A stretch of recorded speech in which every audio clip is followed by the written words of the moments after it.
a couple of more minutes and then get started. Yeah. Okay. Oops.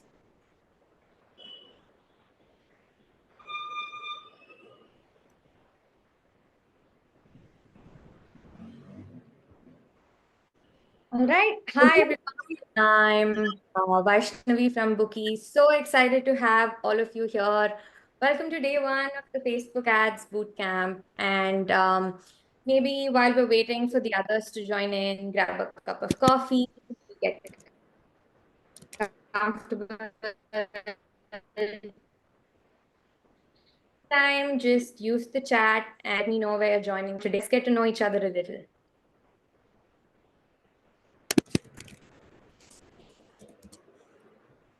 Right. We've got a lot of people joining in today, and we've got audience from all over the globe. And at any point during the session, if you do have questions, please feel free to use the chat and we'll make sure we cover them. We do have a few people joining in now, see the numbers going up slowly. And a lot of nice words from some of you. We're so excited for this boot camp. Thanks for joining in. All right. I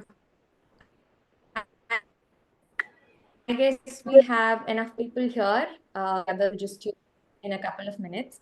Let's begin with a few quick introductions. For those of you who don't know Bookee, Bookee is on a mission to ensure that fitness studios become $1 million businesses.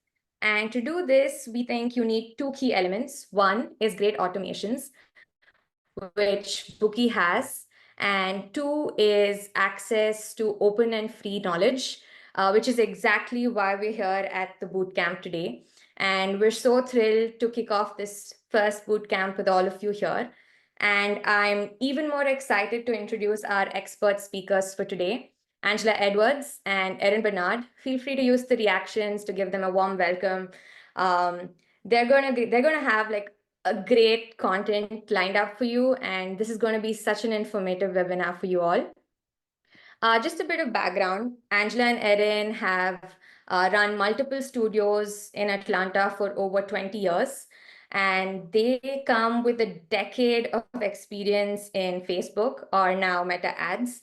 And they spend hundreds and thousands of dollars in ads. So they're really pros, and they do this for their own business and for studios they support.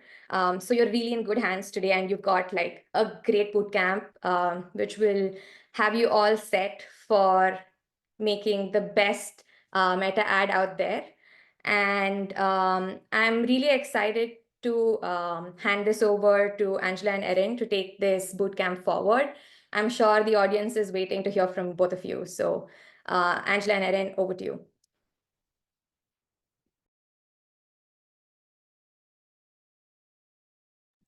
Hello, guys. Nice to meet you. We are so excited.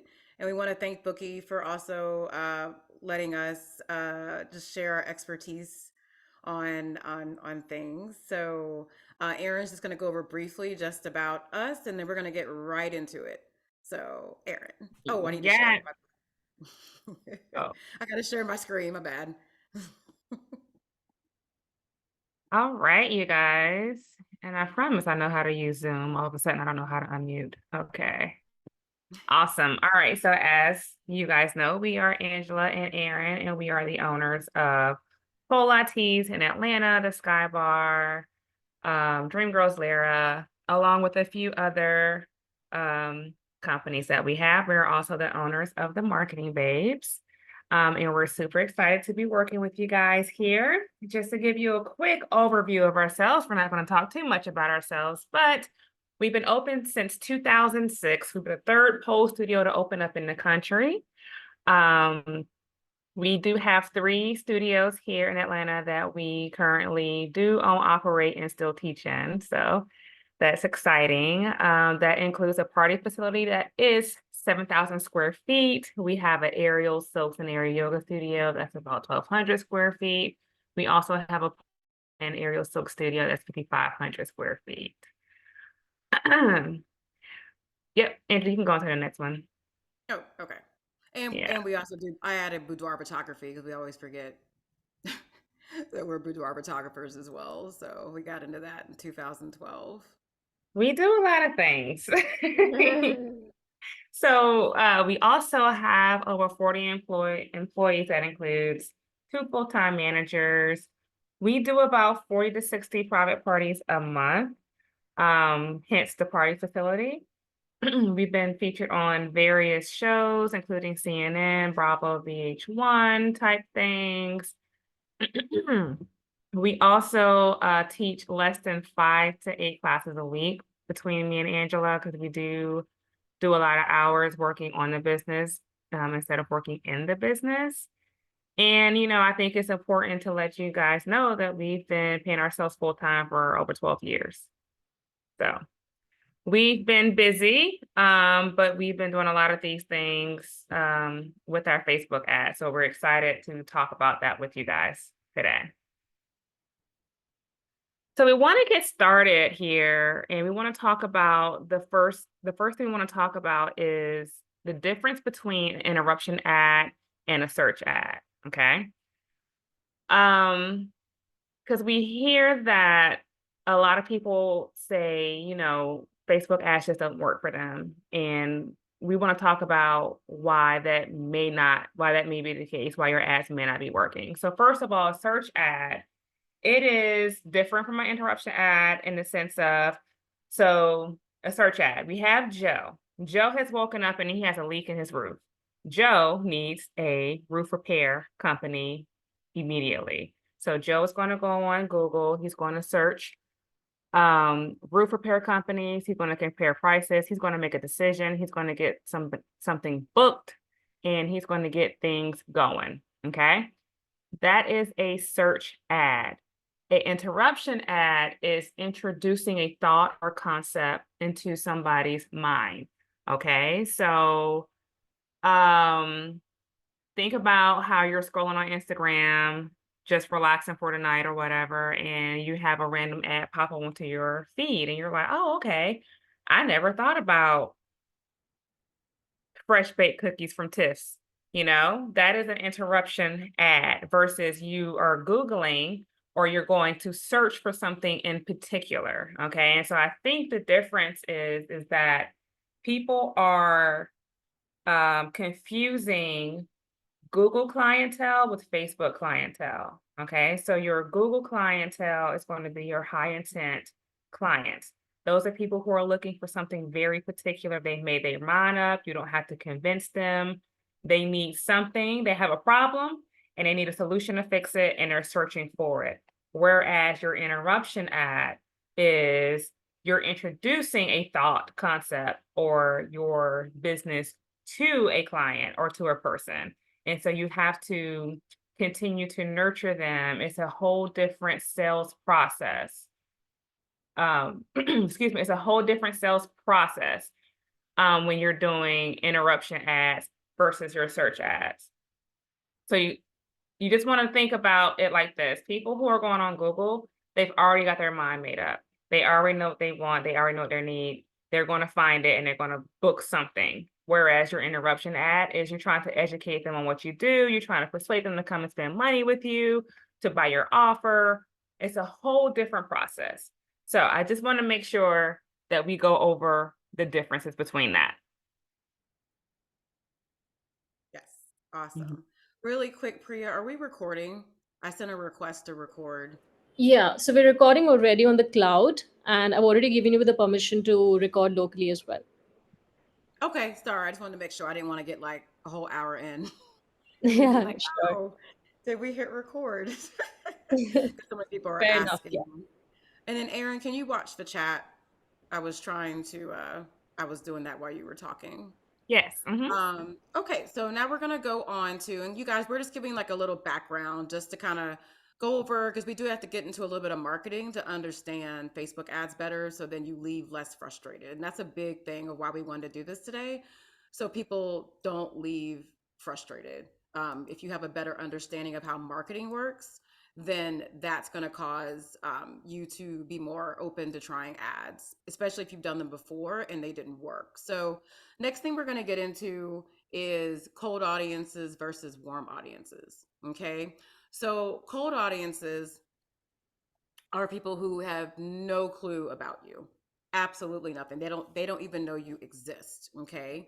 Warm audiences are people who do know about you in some capacity. They might follow you on Instagram, follow you on Facebook. They might have heard about you from a friend. They might have seen your flyer in the coffee shop. They might be on your email list. So warm audiences are a little further along in the know, like, and trust. And all that means is when you're trying to gain a customer, you're trying to get them to know you, to like you, and to trust you. So when you are marketing to warmer audiences, they're easier to get to buy something than it is a cold audience that has no clue you exist, didn't even know you offered anything. They don't even know if they want your service, even to begin with. So we have to make that distinction between cold and warm because that does make a difference when you are running ads and how you approach it. Okay. So the next thing we're going to go over here is, let me just move people over here,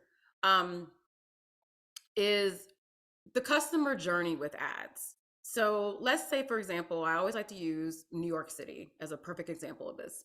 So when you're walking in New York City, you pass by hundreds of businesses in a matter of 5 to 10 minutes. And just think about when you're in any large city.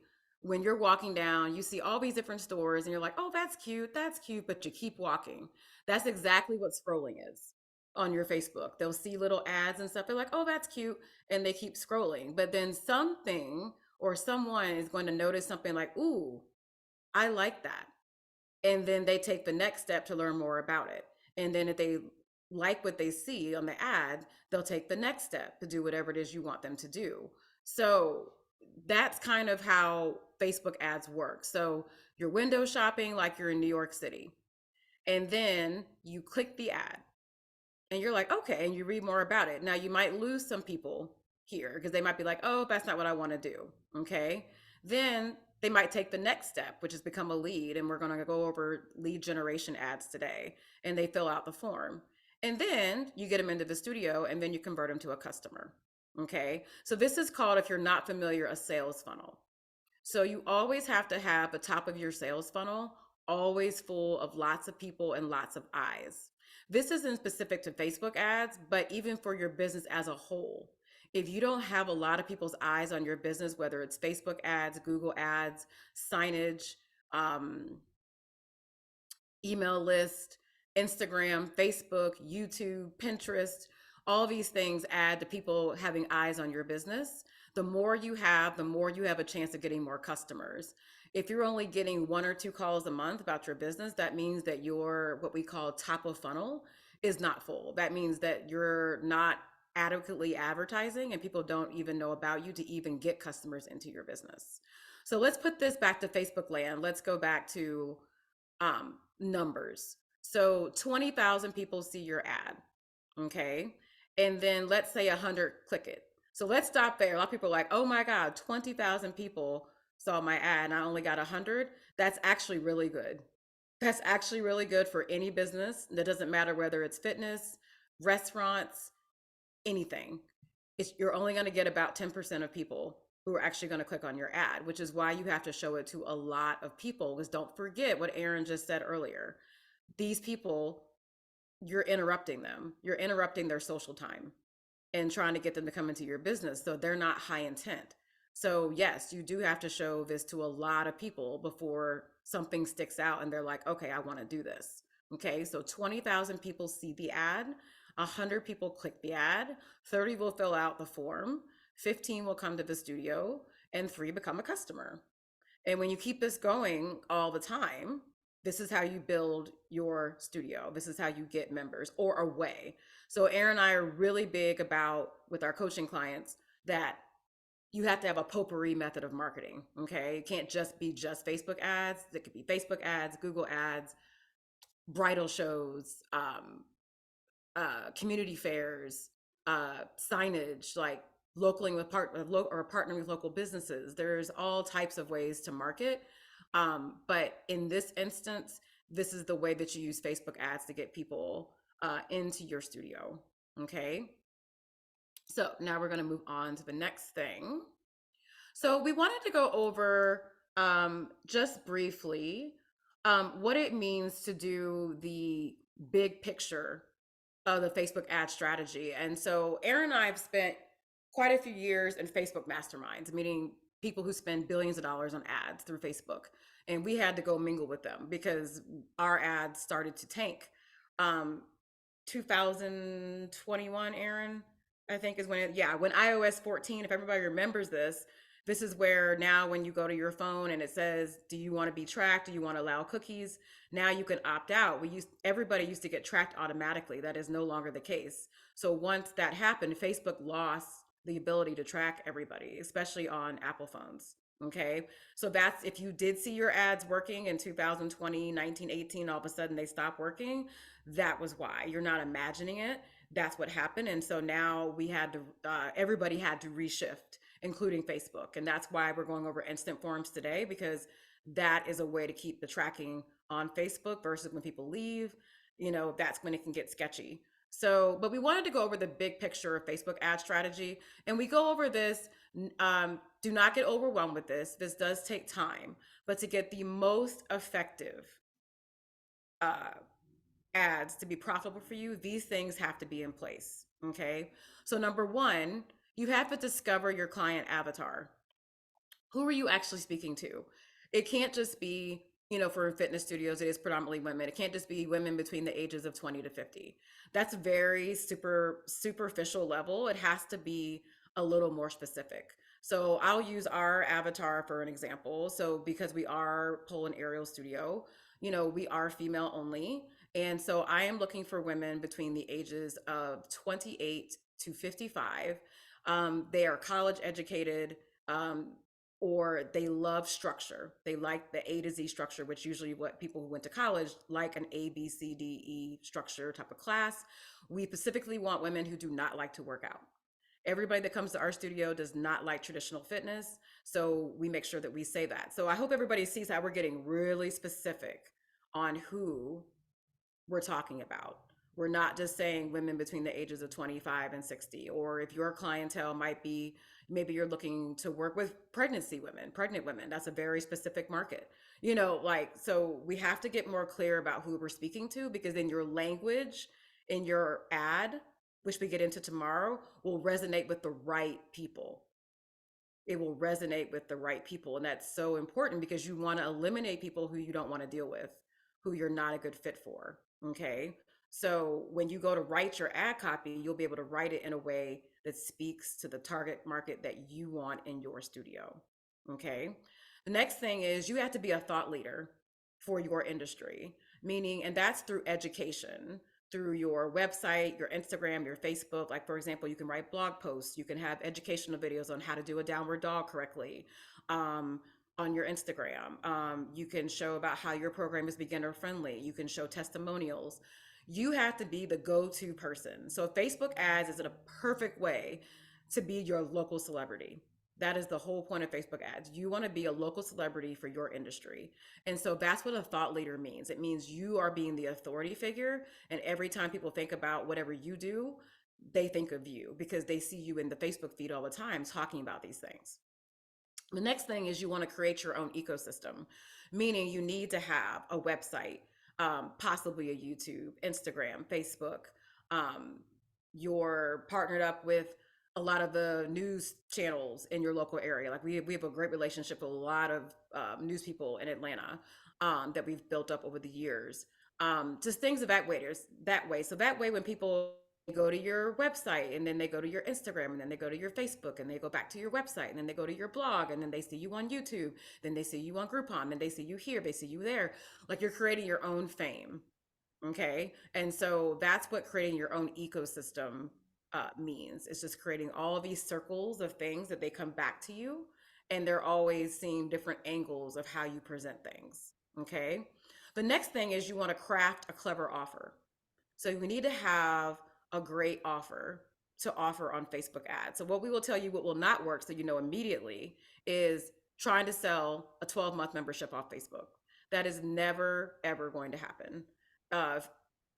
Investment or membership is an investment. Okay, so people are not going to make that investment off seeing an ad, but they will see it off an open house, a trial offer, or something of that nature. And then you got to watch how much you're charging as well, because there's always going to be a point where people are not going to pay after a certain point. And think about your buying behavior. Are you going to buy a $500 personal training package off of Facebook? Would you buy that yourself? And you've never heard these people ever? It's probably going to be a no. You're probably going to want to like either try them out, or you're going to like want to go to their website and things of that nature. And so just kind of think about your buying behavior when you're thinking about how much should I be charging on Facebook. One thing that we also teach all of our clients is the offer that you offer on Facebook can only be bought on Facebook. So we don't do the same offer on our website as we do on Facebook. If we happen to do that, we make a separate offer in our system like Bookee, where we make another offer that people can't access that says Facebook offer. That way you know your ads are working correctly, because you know exactly where they bought it. When you muddle it in with your offer that's already on your website, it's harder to tell whether it came from Google, whether it came from Facebook. It's really hard to tell. So we have to spend time thinking about our offer. The next thing that is optional is a landing page. So when before you even launch ads, you need to be like, okay, am I going to take them to a landing page, or am I going to keep them on Facebook? Okay, so a landing page needs to be designed in a certain way. It needs to have certain elements to it. So keep that in mind. That is optional. The way that we are teaching in this boot camp will be through an instant form. But just know, if you decide to use a landing page, you need to design that first before you could actually even get to your ads. And a landing page is a one action website. It's a one page. So we don't send people to our website, because then they can start clicking around. Like, people's attention span is like 5 seconds. So you got to be able to get it in really quickly. The next thing that is key, and this is the thing that most people miss, you have to have a 3+ month email text follow-up system. If you do not have this in place, this can cause your ads to do poorly, because 80% of people who see your ad and even fill out the form will not buy. You have to email them and text them for at least 3 months or forever until they get off. And that is a big piece that people miss about Facebook ads. You pay for them one time, and then you can market to them forever. So to be able to get leads for $3 or $4, $5, $6, $7 and be able to market to them forever is gold. And we all should be emailing our client list at least once a week. So clients that we work with, we try to get them to once a week at first, and then 2 or 3 times a week. And we go over what emails do you send out. It's not just buy this, buy that. You show value. You go back to being what? A thought leader. You show them how your studio works, why you're good. Give them a free at-home tutorial to do. There's a lot of things you can send people during this 3-month sequence that's not money related, like come buy, right? And then once we have all of this set up, then we can actually learn Facebook's, we build your campaign, and then we retarget people and scale, right? So this is the ideal situation. And a lot of you probably already have a lot of this already crafted out, and you just don't realize it. We found that most people don't have this 3-month email text following up system, right? So that's a really important piece. But one thing that Aaron and I are big about, though, is done versus perfect. So a lot of clients, we will work on really nurturing these top 3 pieces, and then really trying to get this done as soon as we can. Or maybe you start with 1 month of follow-up, and then you'll add it a little bit later on, because we're all busy, and so this does take time to sit down and get all these things done. But in order for your ads to work, these little pieces have to be in place. Okay, so something to think about before tomorrow. Okay, next thing we're going to go over is the Facebook ads magic sauce. And so this is something that is very important post iOS 14 when we stop tracking. So how it goes is this. So, and you'll probably need to re-listen to this to understand this, especially if you're new to Facebook ads or you've never used the full Facebook ads manager. So let's just picture this. You see the ad on Facebook, okay? You're a client. You see an ad on Facebook and you're like, oh, this is interesting. And then you fill out the information on an instant form, and then a thank you page gets prompted. So I just want to show quickly what an instant form is in case people are not familiar with it. So an instant form, this is something that Facebook designed because after or Apple decided that they didn't want everybody to opt out of tracking, or they could opt out of tracking, they came up with something else to keep the tracking on Facebook. So someone sees an ad, then they can click and be like, okay, and read about it. And then they give you the information, their name, phone number, and email. And then they hit submit. Okay. And this stays on platform, meaning they never leave the platform. And Facebook likes this because now people can get back to socializing. And then they give you information. Okay. They give you, and you get their information. And so it's kind of like a win-win, right? So let's just go back to this magic sauce. So when they submit that information, it signals to Facebook like, "Ooh, we have a winner," right? And when they have a winner, that goes back to Facebook, and Facebook finds other people like the person who just sent this out. So Stacy fills out this form. They're like, "Ooh, Stacy filled this out. Let's find other people who are like Stacy, who like yoga, who like fitness, who talk about going to Zumba, who like working out." And then that's how Facebook ads works. So if you don't have this signal back to Facebook, your ads will not work for a lead campaign. And that is the huge piece that people are missing. So when you do the instant form, which we're doing on this boot camp, this is already automatically done for you. Facebook already has a thank you page, and it tells them what's working. And then after that happens, then they get put into an email or text sequence. Yeah. So that's where that 3-month email text thing happens. You plop them into that and then let it go. And then you can go download your leads off of Facebook, which we'll show you guys tomorrow how to do that. Okay, and we're about to get into in a minute here what a lead campaign is. A lot of people are not familiar with that. Okay, and so what happens is, excuse me, what a lot of people are doing is they have a Facebook ad, they take it to their homepage or their website or some other random page, and then there's no thank you page that says, oh, this person gave information.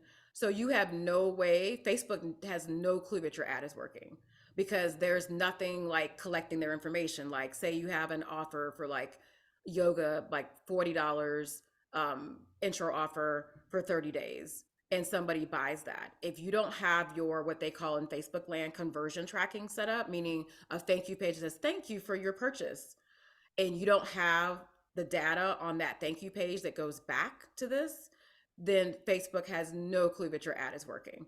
And so that's when your ad costs go up. And that's when studio owners get frustrated, like, oh, it's not working. And then they turn it off. Okay. And so one thing that we want to make sure everybody's clear about is just like how you had, like if you're a CrossFit person, pole, yoga, when you first went to class, did you give up the first time and it didn't work? No, you went back and redid it. Facebook ads is the same way. You got to do a couple ads to get it right, and then once you get it right, then you're good. And we're going to show you how to evaluate tomorrow, how to turn your ads off and look at the metrics, and then you'll know like, oh, this is not working, and you'll know within 48 hours that it's not working because you're not getting any data. Okay? So I want to pause there and just see if there's any questions in the chat. Is there any questions about, and no questions a dumb question. Aaron, I love questions. We get it. We can know this can be a lot of information and it's new, but what we can tell you is you will understand it and you will get it. We've gotten tons of studio owners to run their own ads.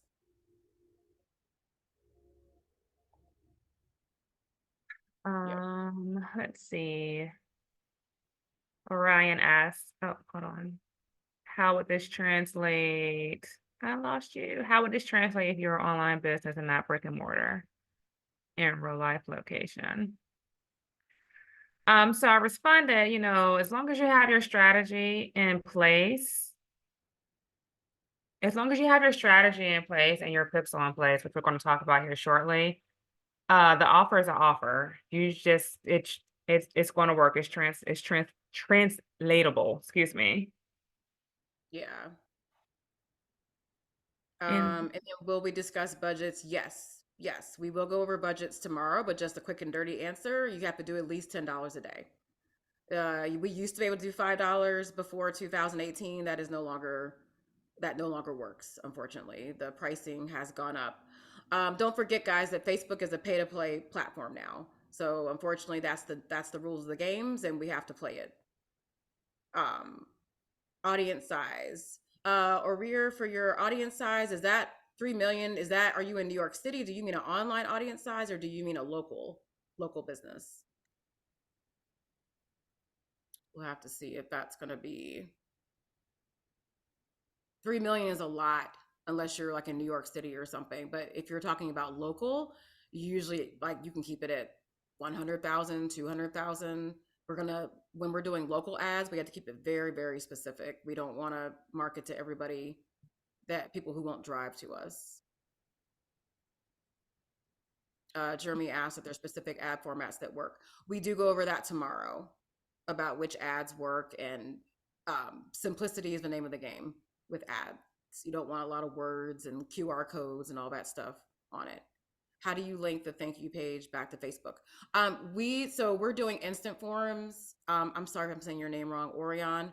In our coaching program, we do go over how to link if you want to use a landing page method, but right now we're doing something that people can do on their own, because everybody doesn't know how to do their website. And so you really need to have a good website person that's going to work with you and be quick, but it's very easy. It's totally not hard.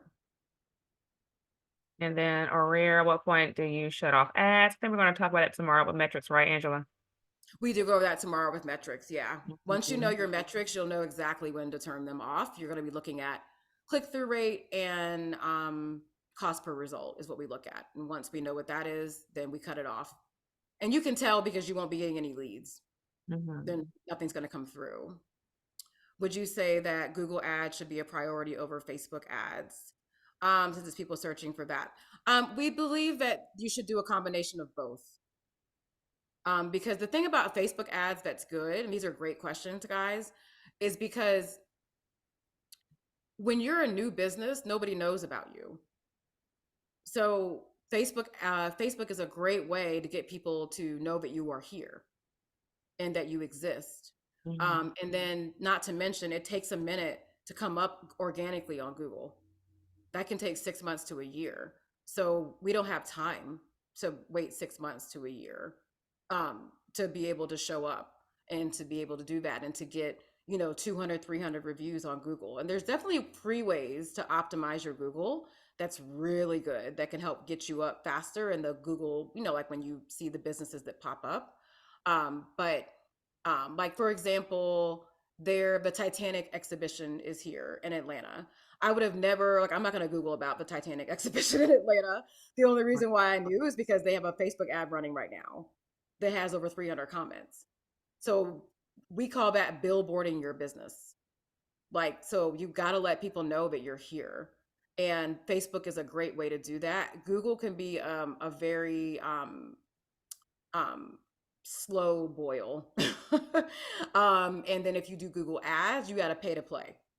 So just be ready you need to put out some money, probably at least 500 a month with Google ads until you test it and stuff like that. So we do use both. We do use Google ads and we use Facebook ads, but we definitely get bums in seats faster with Facebook ads, just because it just blasts a lot of people at one time versus Facebook. Google, they got to be looking. And yeah. So good questions, guys. Okay, so we're going to move on, keep the questions going. Aaron's going to go over what the heck is that freaking pixel, because this is probably one of the biggest questions that we get that people don't understand, and Aaron's going to go over that. All right, you guys. So basically, a pixel is a piece of code that you put on your website that Facebook uses to track people's behaviors. So remember we were talking about Joe, and he needed that roofing company to come fix his leak. Okay. So Joe was on Google. He went to a few different roofing websites to get the best quote or whatever. And then later on that night, when Joe was relaxing, scrolling on Facebook, all of a sudden he's seeing all these roofing ads. Okay. And maybe if the websites that he went to, they're running ads, those ads are going to pop to his Facebook. Angela, you're watching the chat? Yes. Okay, cool. Sorry, guys. Saw something pop up. So basically what happens is that the pixel is going to take what you're doing, it's going to take it to Facebook, and it's going to say, hey, find more people like Joe and let's show this ad to people who have similar behaviors to Joe. Okay, so it's a way to track behavior. It's a way to track and tell Facebook what you're looking for, what you're doing, how you buy things, if you're just a clicker, if you're just a scroller, it's all that. You definitely want to have a pixel on your website, on your thank you pages, on your on your website, so that when people do click on your website and go to your website, or they do click your thank you page, that information is pulled back to Facebook. So Facebook can then find similar people like these people who are visiting your sites and continue to show your ad to people who have similar behaviors to them. We like to call it a happy stalker in layman terms. So it kind of like follows you around. It shows you things that they think you're gonna like. So like if I decided that I wanted to go take a yoga class, and I'm like searching, I'm Googling, and then when I go on my Instagram or Facebook that night, I'm going to see yoga ads. I'm going to see stuff about yoga studios. I'm going to see stuff about yoga equipment. I'm going to get leggings, mats, all that. So you definitely want that pixel. That pixel is your friend. Learn it, love it. You got to have it. And it's a good way for you to create your audience. So, Angel, did I leave anything out about our lovely happy stalker? No, I was just gonna show real quick. Let me escape. Escape. When we go to, so we use Squarespace. So, but Wix and Squarespace, they're kind of all similar. But basically, when you are putting your pixel on your website, and I said they're kind of all similar. You go right here and you get your pixel from the ads manager in Facebook. So we put this here. Okay.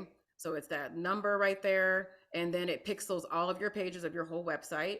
And then that's it. And so that way we know, and it's super simple. You can Google like how to put my pixel on whatever software you use for your website. Okay. So it's typically pretty simple. And then you want to make sure, if you're not even sure, no worries. Did everybody get our checklist? It should have been like a pre-checklist of things that you can do to make sure everything is up and working properly before you do Facebook ads.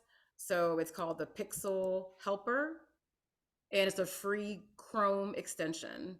And so when you know you have a pixel, it's going to be green and you can click on it, and then you can see which pixel is on your website in case you didn't do it, in case your website designer did it, and stuff like that. Okay. So if we did not get that checklist, we will plop it into the chat here in a bit. It just kind of goes over like how to get the Pixel Helper on here, how to put 2FA on your personal Facebook account, just some safety measures so your account does not get hacked, which is really important to get done before you start running ads, or if you're already running ads, adding these further protections so you don't run into issues. Okay, so that is what a pixel is. And so even though we are doing instant forms, it's very, very important that you still have a pixel on your website, because the more that your pixel knows what kind of customers comes to you, the more that it can target people correctly and faster, right? So typically, like when we run ads, we're able to get our ads to pop off in less than like 12 hours because Facebook knows people that well, right? And so if you don't have a pixel and you're not collecting data, Facebook has to work harder. So the little happy stalker that we call them, they got to work harder to find people because they don't know. They have nothing to go off of. The pixel has nothing to go off of because if you don't have it on your website, it doesn't know who's going to it, right? So that's really, really important to have that on there, even if you decide not to run that. And then if they Oh, have to work harder, that costs more money. yeah. Someone said zoom in so we can see the small text. Okay. Not sure what that means. What do we do if we don't control our own website? My studio is a franchise and I don't have the ability to add anything to my website. You would need to talk to your franchise company. There's got to be somebody who's a web person who can put your pixel on your website. Um, I've seen that with like definitely with like Stretch Lab and Pure Bar, Bar 3. a lot of those people run ads. So there's definitely a way, but you definitely want to reach out. And then you want to, with franchises, you do got to see what the rules are as far as like what you can advertise. Sometimes they do have guidelines that you have to follow in order to run ads. Um, do pixels work for Instagram too? So pixels is just for your website. It is nothing to do with Instagram, Facebook, none of that. This is strictly when people go to your website that Facebook and Instagram can retarget. So don't forget your pixel is something that Facebook has made. Okay. And you put it on your website so Facebook knows what's going on. Right. Okay. So like if I was to look up Pilates, right? I Googled or I went to Pilates website. The reason that I'm seeing Pilates ads once I go on Facebook is because of the pixel. Yes. So you want to have the pixel so that, like Angela said, you can be retargeted on Facebook. Yeah. And then Kristen asked, yes, absolutely, Kristen. And then we're going to move on here. So she was, chat GPT. So how you do it for Squarespace, and this is being recorded, Kristen, as well. So you're on your main part of your, when you log into Squarespace, you go to the wheel, okay? And then you go to marketing, and then you're going to see meta pixel and ads. And then you just put this little code that we're gonna get from Facebook, and then you just hit save. And that's it. And Wix is very similar. Wix is very similar. WordPress, I think you have to put some type of thing on it. I don't know what it is. Depends on which type of WordPress you have. But any website designer, if you're working with one, will know how to do this. And if they don't, I would question why they're a website designer, because they should know how to put the pixel on. And something we do think, you guys, that, with, if you don't have control of your website, unless you're in a franchise situation, have your website designer teach you how to update. We just think it's so important to know how to update your website, and they make it so easy now with Squarespace and Wix, and even some of the WordPress themes are just easier to do. It's something to work towards. It's something to work towards. Don't stress out if you're not there, because once you put the pixel on, that's it. You don't have to worry about going back and forth like lots of times. Once it's on there, it's on there. It's like a one and done. Okay. Oh, you're welcome, Kristen. We're gonna go over oh gosh, Bhavana. Sorry, I don't want to jack up your name. We're gonna go over where to get that code in Facebook here, just a bit here. So let me go back to good questions, guys. And Priya, you can hear me okay? I just want to make sure I have my volume all the way up. Yeah, Angela, it's all good. Okay, some people were saying they couldn't hear, so I'm just making sure that I am speaking pretty loud. So I just want to make sure, and You I got to double do check. like this. This is Right. what we're talking. Regina, how do you know the pixel is working? Because you want to download that. Let me just go back. You download the pixel helper and you're going to see it here. So how you guys do the pixel helper, you just do pixel helper Chrome. Aaron, can you grab that checklist off of the Google Docs and drop it in the chat so people have that checklist? We have a checklist that's completely for you guys to do. It has little bite-sized, like 90-second videos that show you how to do these things. It's like a nice little checklist. We know people work in checklists. That helps a lot of people to do step by step. And then you just get the meta pixel helper from you download it from the Chrome Web Store, and it is free. This does not cost anything. Alexis, how do I decide what to track opt-in from my website versus the actual checkout purchase button? So great question, Alexis. We do go over this more tomorrow, but it depends on what your goal is. Is your goal an open house? So if your goal is an open house, you want leads for people to sign up for your open house. Is it for a trial? Then you're going to track how many purchase or how many people have purchased trials. Is it to build your email list? Then you're going to track to see how many email list signups you get. So you set up your campaign based on what goal you want. So for example, we're running an ad right now for an open house. So we want bums and seats. We want people in our studio. So we're tracking every person that's coming that signed up for our open house that's coming in 2 weeks. So you definitely, that's a great question. You have to know what your goal is, so then you know what to track. If I track both in one ad, great question as well. When you run an ad, you want one focus. The more you add other things in, people are going to get they don't know what to do. So when we run our open house ad, it's a one page. It just says open house. Here's what you learn. Here's what you bring. Sign up. That's it. Nothing else. We don't try to get them on the email list because they're automatically going to be put on the email list when they sign up for the open house. And so when we run open houses, all we care about is people who want us now. That's all we care about. We don't care about people who are like, I'm not sure. Oh, we want people who are like, nope, I'm ready to do this. Let's go. And so that eliminates that back and forth. So when we are in email list mode, which is what we do sometimes when November gets here, like Black Friday, because it's so expensive to run lead ads, then we will go to more like a email list building campaign that's cheaper, and we might build our list there. Yeah. So building an email list is, thank you, Erin. Erin dropped the checklist in there for you guys if you want to grab it. And don't worry, we'll drop it again at the end. That you can just follow through and make sure you have the pixel helper and all that stuff, and then talk to your website designer to get these things on, because it is important to get these things on.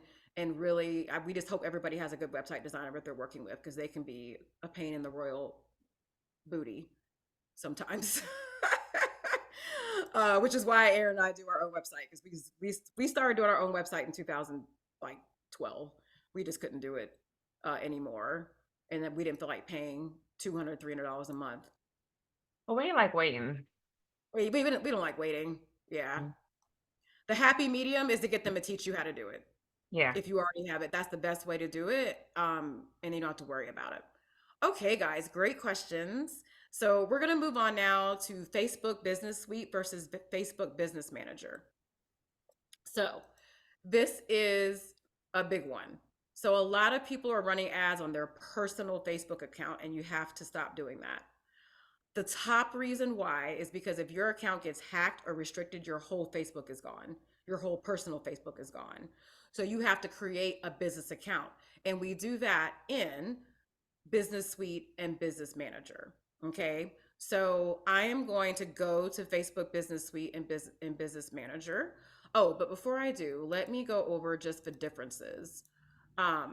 So there's Ads Manager, where you manage your ads, and there's Business Manager, where you manage your business settings when you set it up. Okay. So I like to use this picture of a house. Okay. So with the house, this is where you set up who has keys to what. Okay. Who has keys to my pixel? Who has keys to my ad account, my credit card that pays for my ad account, my Facebook page? Who owns all these things, right? And this seems so freaking dumb. If it's on my account and I created my Facebook page, why do I have to tell Facebook that I own the page? Y'all, we can't make this stuff up. I can't go argue with Mark, but what I can do is just go do what they say. And so you have to assign all these things to yourself. Okay. I think one of the reasons why is because there's marketing agencies out there who can do all this stuff for you. And so you give them access to your stuff. And so Facebook's like, you made a Facebook business account.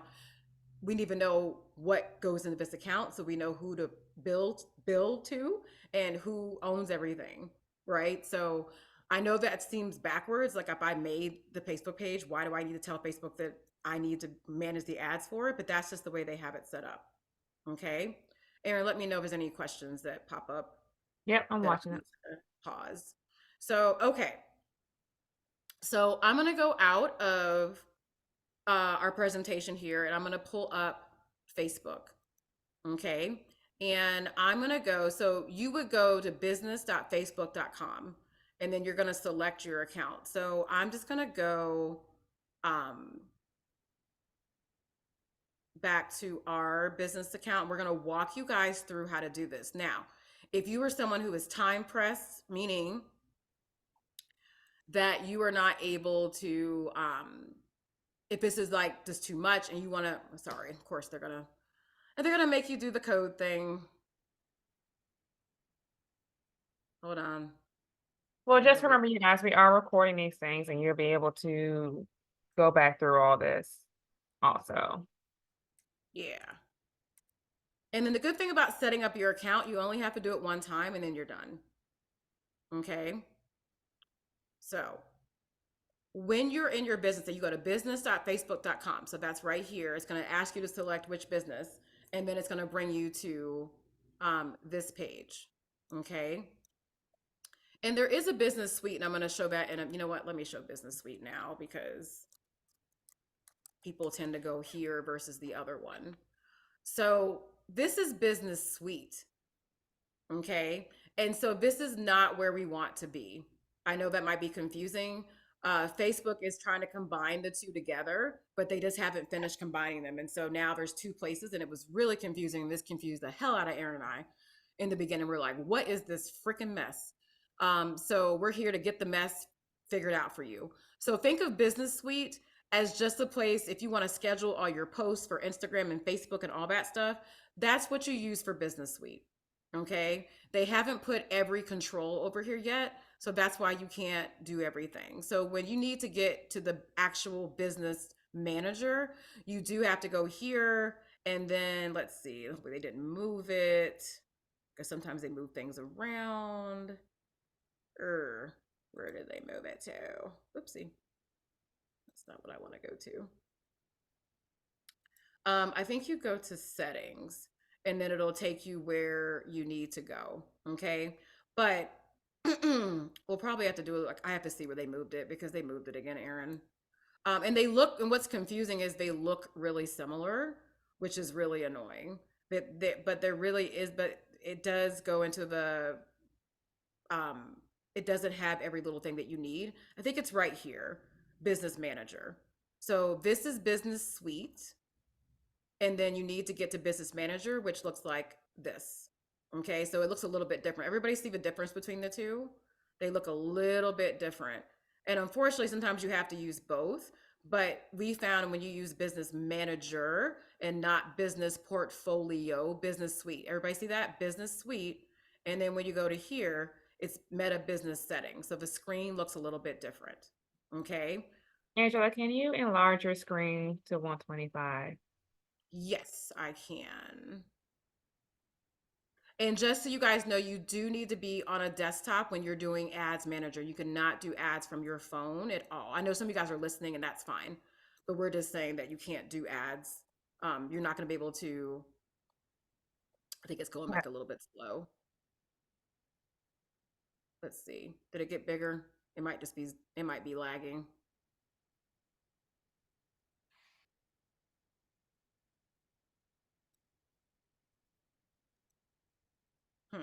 Let me see.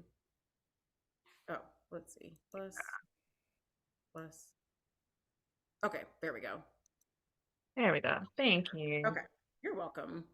So what we're gonna do, we're just gonna go down the line and we're gonna tell you exactly what you need to actually fiddle with and what you don't. So that way you're not overwhelmed. Okay. And like I said, if this is something that you guys are like, oh my God, no, we watched the video. And then we do have someone, her name is Cheryl. She does setups for us all the time and she charges, I believe, $99. And she'll walk you through it one-on-one and do it exactly the way that you want if this seems overwhelming for you, because we understand this can be overwhelming and some people, or they're time pressed, okay. So number one, you have to add the people into who has access to your account. So I call this, who are you giving keys to what? So who has keys to your account as a whole? And so right now you see Aaron and I have access to this account. And then we're going to go over why you need to have one other person in a minute, but you got to have another person on here besides yourself. It can't be one person. Okay. So who has keys to the whole business period? You add them here.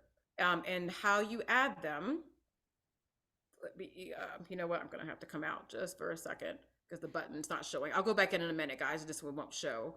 You do invite people, and then you do their email. I'm probably going to not be able to do it exactly because we're on Zoom and it's slugs. But you enter their email address. It's going to send them an send them an invite, and then they'll have access and they'll show up here and they'll become active. Okay. We don't need to do partners. Don't worry about that. That's for people who are marketing up or partnering up with the agency, and don't worry about system users. So all you have to worry about any users is who do you want to give keys to for this. The next thing is you want to go to pages. Okay, and let me just go in here. Hopefully it doesn't go there. Okay, so when you're doing pages, if you don't have a page here, you're going to add it if it's not showing up. And this is your Facebook page.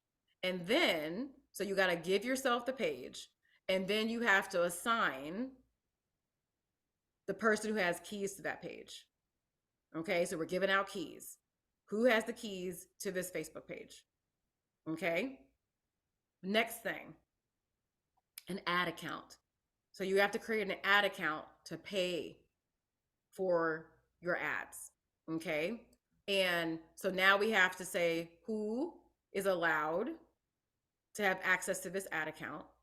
And then you add, and then you give them their privileges over here. So when let me just zoom back out here for a second. When you do this, it's going to ask you like what aspects of the ad account you want to give them to. So I'm an admin and Aaron's an admin, so we both want access to everything. But if there's somebody who you don't want to have access to whatever it may be, you would just slide it off. Okay. But again, ad account, you have to actually give yourself an ad account. If you don't have one, you create it, and you do create new ad account, and it's going to walk you through really simply how to create an ad account.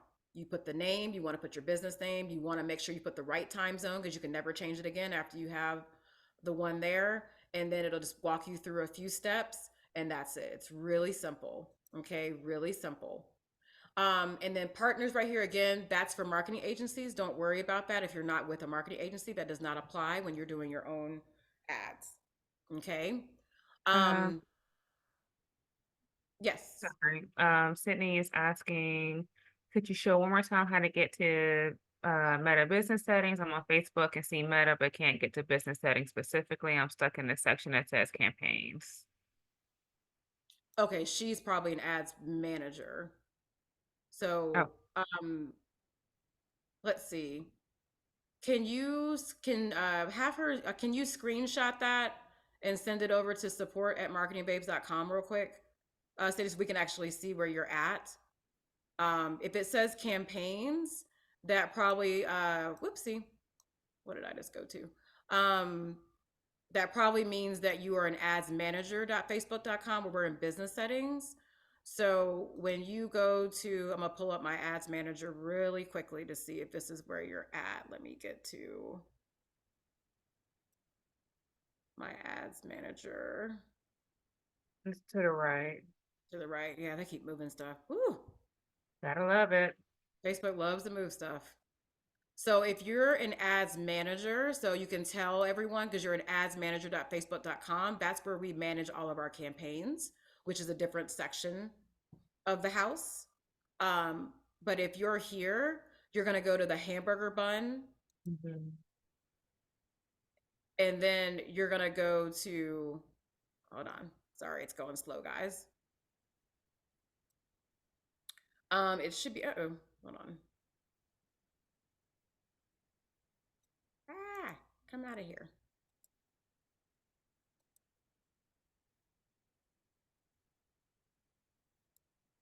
You go to business settings right here, the shortcut. They've changed this actually, Aaron. Business settings right here, and that will get you to where we are at.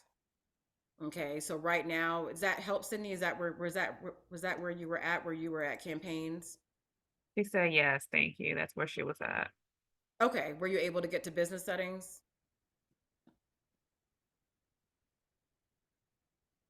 Yes, she did. Okay, yay, yay. Awesome. Okay. And don't forget, guys, you can always go back and double check this and go through the call. Okay. And then once you add, so once you make an ad account and you create it, and now you have an ad account. We just happen to have two here, but you have ad accounts, and that's what pays for everything. Business asset groups, apps, nothing that doesn't apply to you. And Aaron, can I have you drop in the chat when I get done with this part? Just like these are the areas that we need to do, so that way they don't forget that they don't need to do all these other options that don't apply. Don't forget, guys, that Facebook designed initially Facebook ads for e-commerce. So they have a lot of things that are e-commerce that don't apply to local businesses. The next thing you're going to do is your Instagram account. So you got to connect your Instagram to your house. Remember, we're given the keys. We're like saying, Facebook, I own Instagram, or I own Instagram. I own my Instagram page. And so you're going to see it here. If it's not here, you're going to do it. Now, I will say this, guys, it's really important. You need to know your passwords before you start fiddling with this. If you don't know your password, reset it on Instagram first before you come over here, because you can get locked out of your account. So you really need to make sure. And then we are big proponents of write your passwords down on a piece of paper and keep it at your house in case you don't have, or put it on your phone on your notes and like star out the important part or something. But you always need to have your passwords, because if you get locked out and like that, like, and you don't remember what it is, or you saved it on your computer, or you saved it on your phone and you lose your phone, or your phone gets stolen, it's going to be really hard. So get into the habit now of writing it down on your notes on your phone, on a piece of paper underneath the mattress at your house, and and where other, that's like 3 places that you can get to it. The reason why we like notes on the phone, because it can possibly go to the cloud if you have cloud backup, and so that way you can get it when you get your new phone. Okay, but having it written down is really, really helpful. Old school. Okay. Um, so you have to add your Instagram account. Okay. And the reason why we're doing this, guys, is because if you don't connect all these things when you go into Ads Manager, you'll be like, why is my Instagram page not popping up? Why is my pixel not popping up? Why? Because you didn't assign it to your house. So Facebook doesn't know that when you run ads, these are the things that you own. Okay. WhatsApp, that is only more applicable to people who run ads more so overseas, that don't use the stuff that we mostly use in the United States. So we don't typically use this at all for WhatsApp. Okay, next thing is data sources. So this is something that Facebook has changed. So yes, we call it a pixel, but again, Facebook wants to be so much fun. And so when you click on pixels, you'll get the message that it's not there, right? It is there. It says it moved to new location. They're calling it data sets. They're calling it the same thing that Google Ads calls it. I don't know why they want to call it this, but it is what it is. Everything else in here does not apply to you. That's all e-commerce. All you need to go to is data sets. And data set just means pixel. And this is where your pixel is. Okay. And so you need to create a pixel. Now, if it's blank, then you're going to add a new pixel and you're going to make one. It's going to say, name this data set. So you would name it, like, say my studio name is Exhale Yoga. I'm going to call it Exhale Yoga's pixel. But definitely check in here, guys. A lot of people have made a lot of pixels by accident trying to learn it, which is totally normal. You can see that we have some when we were trying to learn. So don't make more if you already have one here. Just pick one and make sure it's the one that's on your website. And you can do that by checking the last 4 digits. That's how you know when you go to your website, when you get the pixel helper, that it's there. So if there's one that you're not using, you cannot delete pixels. You can only not use them. So we just put trash on the ones that we're not using. That way we know not to use it anymore and we don't get confused. Okay. So you need to add a pixel if you don't already have one, but make sure you check this. Okay. And then this is, let me make sure this is the right pixel. I want to say owned by Skyward. That might be our business ID. Let me go to Events Manager. So you would open Events Manager if you need to get your pixel ID number that we talked about with Squarespace. And Events Manager is a whole different thing, but we don't need it for the ad that we're running. I'm just doing this so you guys can get your pixel. Okay. So does everybody see? And let me just zoom in bigger. 1 second. Okay. Right here, does everybody see? Let me go back to a little bit smaller. It says, where'd it go? Data set IDs. Everybody see that here?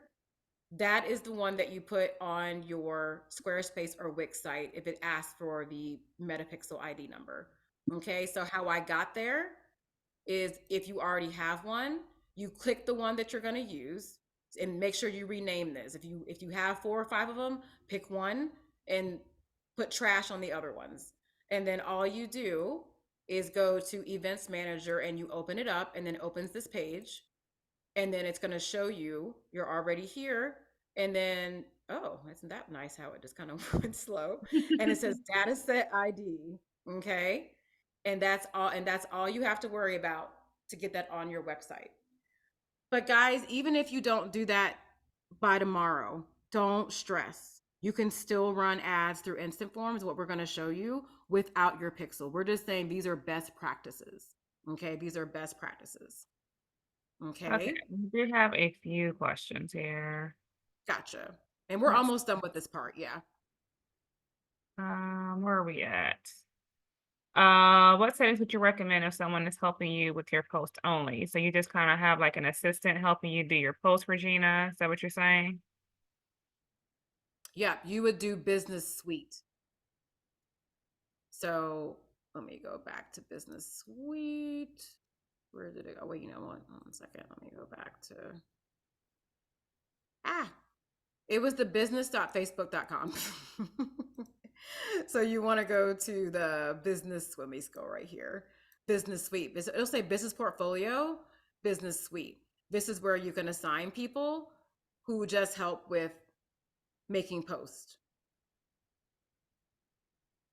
And Let let's me see. see. Da, da, da, Uh, da. Someone says I'm on data sets and pixels and I don't see anything. Okay, so if you don't see anything, that means that you need to hit the blue add button and you need to make a pixel. That means that you probably never made one. It's just when Facebook was moving stuff over, a lot of us made extra ones because we didn't know what the heck we were doing. And that's why we actually have more than what we need. So it's very frustrating. So And what if then I, Meg, sorry. sorry, I was going to Megan's. She said I'm stuck. I can see my business on Facebook Business Suite, but when I go to Facebook Business Manager, it's just my personal page, my name in the left-hand corner, but I can see my business listed under pages on Facebook Business Manager. Okay, gotcha. So what I need you to do, Megan, I need you to screenshot your page for us and send us the email. Can you drop our email in the chat, Aaron? Yeah. Support@marketingbabes.com. Because usually when we can see some people's ad accounts are set up a little bit different.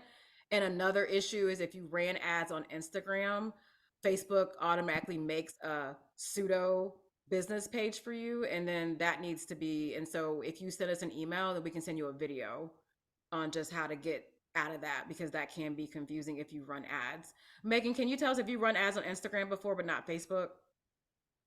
Because sometimes that happens when people, again, that's Facebook's fault. It's not y'all's fault. They just do stuff really backwards sometimes. Oh, she had that. Okay. I do already run Uh, it. what if Go I ahead. have two when I open it in the events manager, but only one in the original data resources? So you want to use the one that's in data sets, Bethany. So what if I have two when I open it in the events manager, but only one in the original data source?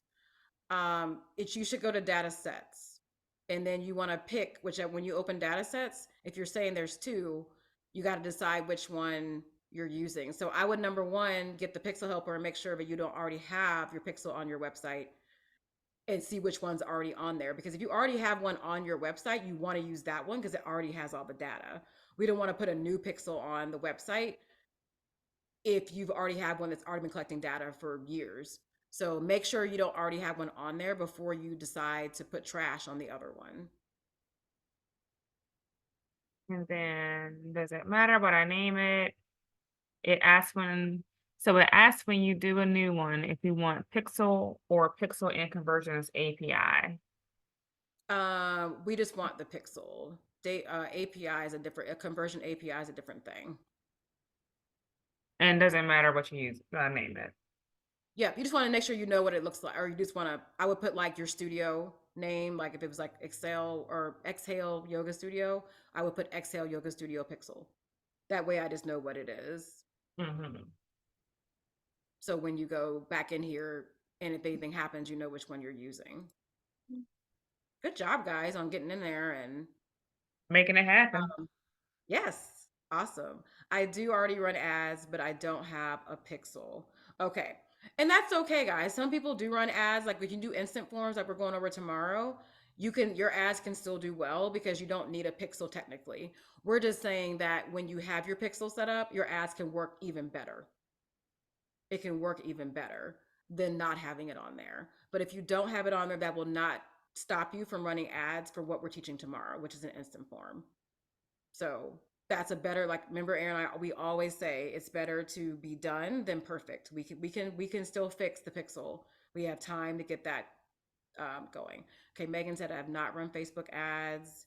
I think the extra one, events manager, is tied to an ad. Okay, yeah, we'll definitely have to see. Anytime, if you guys want to send us screenshots to support at marketingbabes.com, we can look at it. And like I said, we do have someone that will walk this through you with you for like $99, and she will like get it all together because some people's accounts are a little haywire, especially if they've been running ads on their personal account.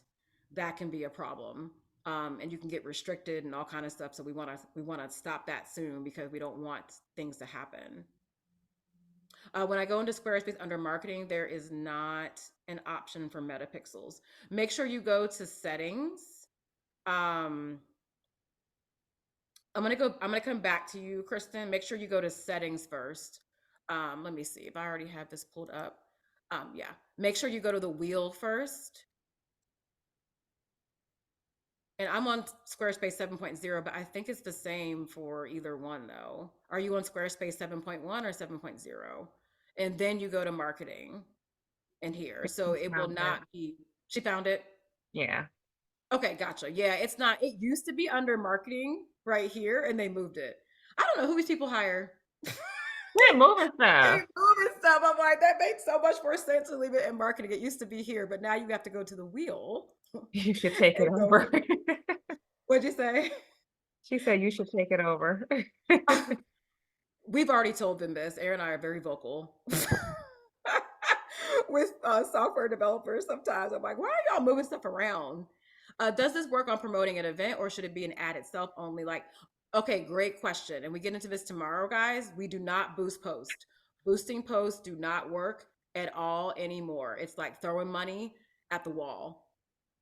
So boosting posts does not work. We want to be an ads manager, which is the full, and I know this looks overwhelming, and we're going to explain this tomorrow. Do not get overwhelmed by this. We swear to you guys, Aaron and I are not the smartest cookies in the bunch, and we were able to get this, like, so we used to look at this and be like, oh my God, this is awful. But now, we've been in masterminds for over 2 to 3 years with Facebook ads, and we can run through this with our eyes closed now.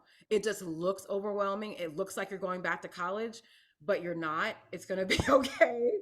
But you have to use the full Facebook Ads Manager, and you will not be able to access this on a phone. That is something that is frustrating for a lot of people. You can't access it on a iPad either. It has to be your full computer. You got to be on a computer. Okay, so just know that. But we do not want to boost post. What you can do though is you have a post that did really well on Instagram. You can actually come into here, get the post, and then make it an ad. That is the better way to go. But boosting posts is going to be very iffy. You're not going to have all the options. You're not going to be able to track it. You're just going to hope for the best. And it might get you a little something, it might not. But you really ain't gonna know if Yeah. it does. Yeah. So when you say personal account, on that checklist, Aaron, drop that checklist again and for people, just because in case they missed it. We have a little bite-sized video. So basically when you go to Facebook, there should be two things. It should not be just your name only, and that is it. So if I go here, this is me, okay? But when I go here, I can switch. Come on, thing. Sorry, it's slugging. When I go here, I can switch to my company. So if you don't have two of these things, that means you need to create a business account. So you have to have your page, and then you have to have your business pages, and you can flip flop between those. Aaron's going to drop the little checklist, and it's a really quick, like each video is like 1 to 2 minutes at the most. And it goes over exactly how to find everything. So that way you can just check it off and go in the right order of things? Okay, these are great questions, guys. And we know this part is so annoying. It's so annoying. But once you It's get it done, it's like, whew, it's tedious. it's tedious. Yeah. My CC was both compromised both times I did it. It may have been coincidental. It raised a flag for me for sure. Yeah. Oof. With boosting, I just think when you have to secure your account, which we're about to get into. Okay, someone just said I had to assign it myself and got it. Okay, yes, yeah, you got to give yourself the keys. Yeah, even though you bought the house, but yeah. Right. So, anyways, so now we have data sets, and so as everybody see, let me just go back in. So, oh, oopsie, that's too big, too zoomed.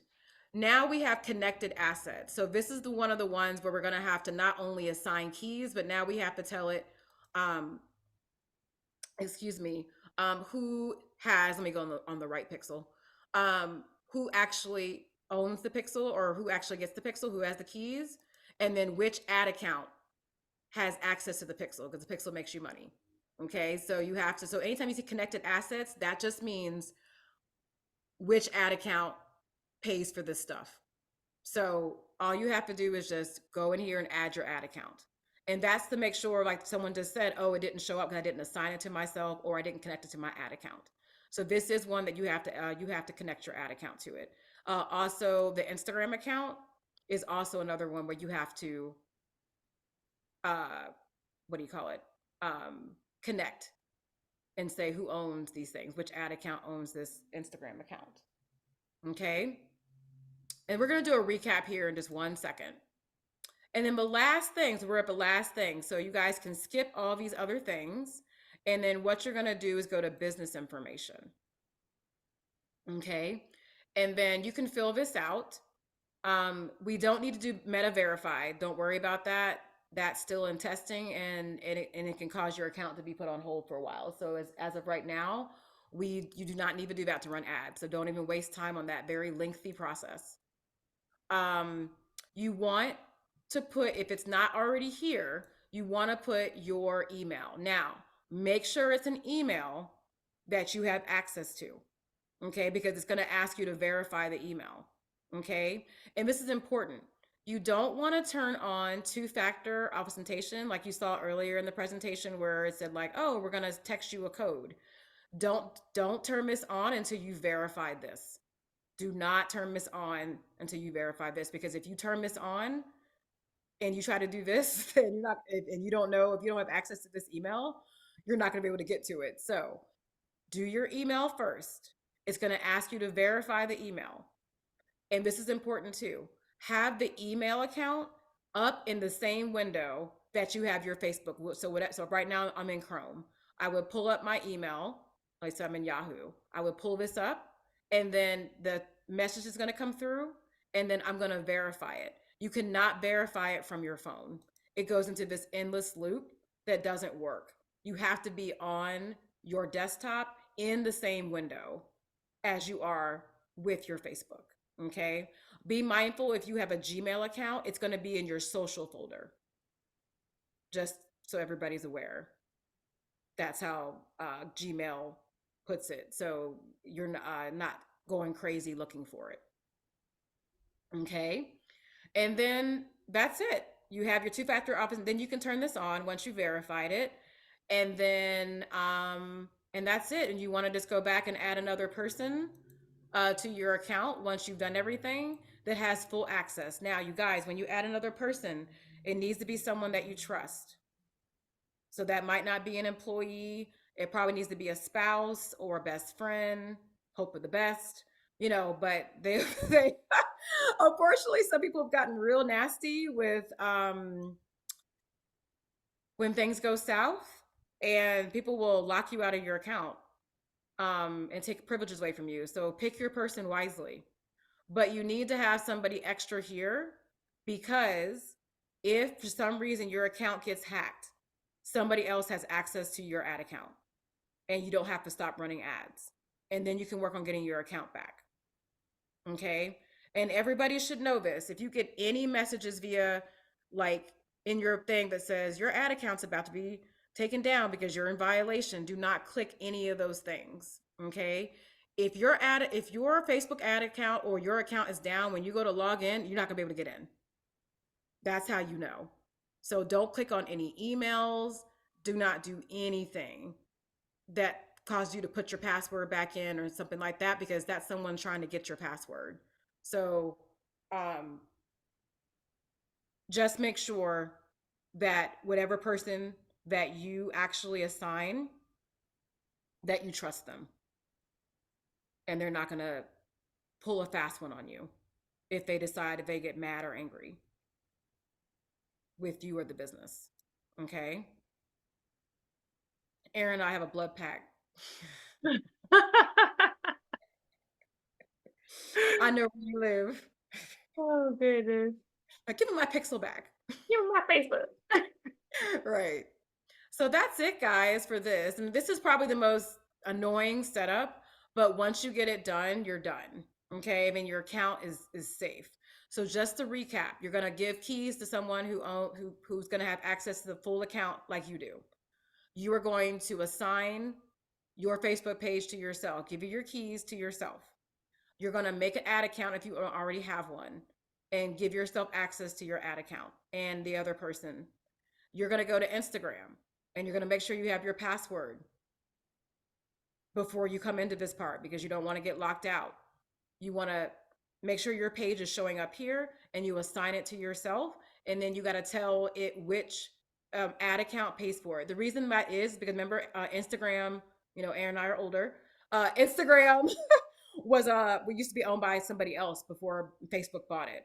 So that's why it's asking you, hey, which ad account is going to pay for this Instagram account, because Meta didn't always have Instagram, for those of you that can remember that back then. Okay. Then you go to your data set,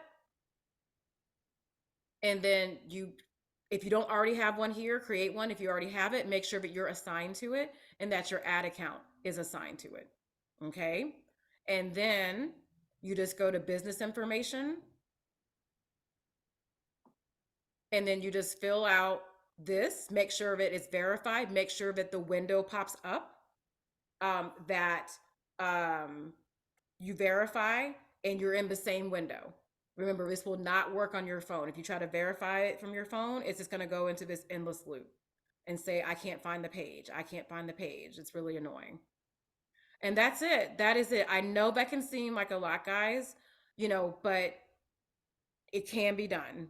And we've walked lots of people through it, and you're getting this replay, so you can just pause and go, and we do go over tomorrow, like how you can continue working with us. We do have Facebook ads coaching that's very affordable, where we go over this stuff with you on a weekly basis and really work on your ads. Okay. But for right now, we're going to focus on what you can do on your own. And I know this can seem like, oh my gosh, but you guys, Facebook ads has totally grown our business. Okay. So it's a headache. And Aaron and I have been in tears before over this until we got help. And unfortunately, we had to pay a lot of money for help. And that's why we do this complimentary now, because we just hate that we had to pay so much money. And that was something we don't want other business owners to suffer through. Under my pixels, I have multiple. There are 2 conversion APIs, user and one. Is that the one to use? Send us a screenshot to support@marketingbabes.com. I have to see, Aaron, what that's looking like. We want just the regular pixel. Oopsie. There are 2 conversion API system users on one. Is that the one to use? It should say when you go to your pixel, and make sure you're under data sets and not pixels. But when you go to make one, you name it. I have to go through, Aaron. We'll have to see. Let me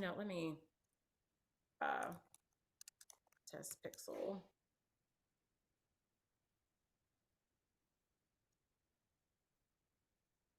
Just want to see something. Oh man, why did it make me make one? Now I gotta trash it. I thought it was gonna walk me through. God. Oh, the joy.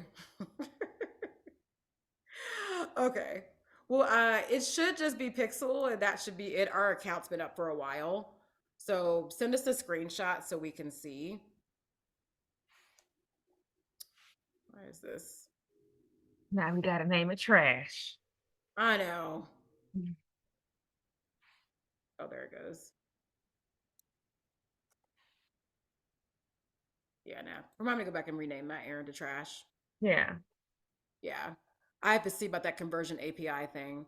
And just so you guys know, conversion API, we don't want to get into that in the call. That's just it's a whole nother thing where your website sends data back to Facebook to say that they got a win, but that's a different setup.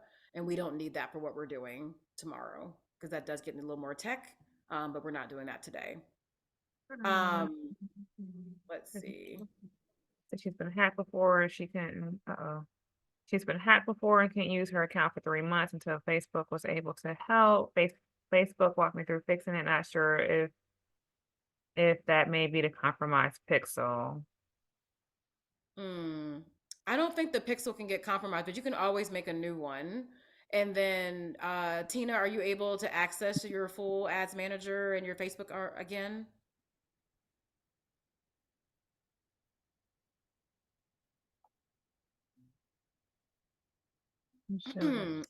See if And it'll work. then, what if I changed my business page name a few years ago and the old name is still there in connected assets? So I would change, let's see, she changed her business page a few years ago and the old name is still there in connected assets. I would say there should be a way to rename your page. If you go to your pages in Facebook, there should be a way to rename your page so it'll show up correctly. I know you can only change it so many times per year though.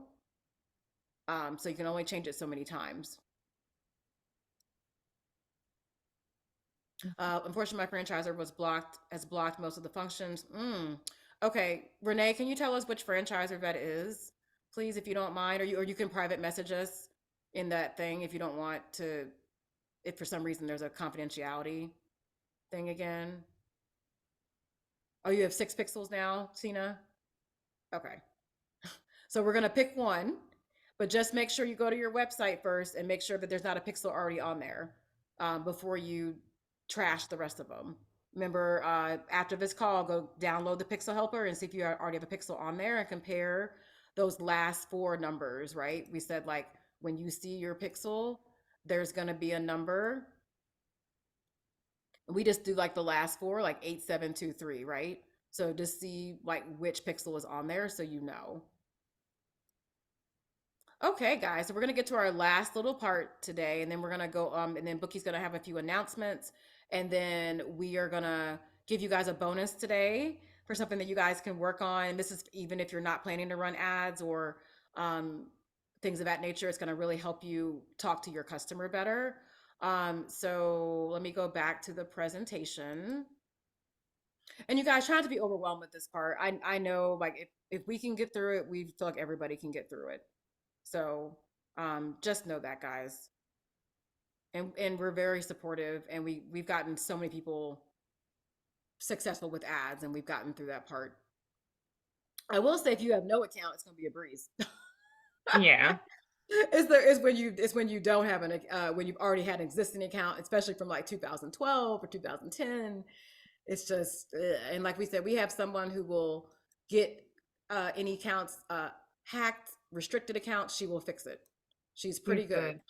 She's very good. It's $99. She can't guarantee that if it's hacked she can get it back, but she can tell you what the next steps are, which is usually creating another business account. So, and we definitely have people who've had hacked accounts and stuff like that, and we've gotten them back up and running again for Facebook ads. So, okay, Aaron's gonna go over our last part before Bookee takes back over and before we drop the extra bonus.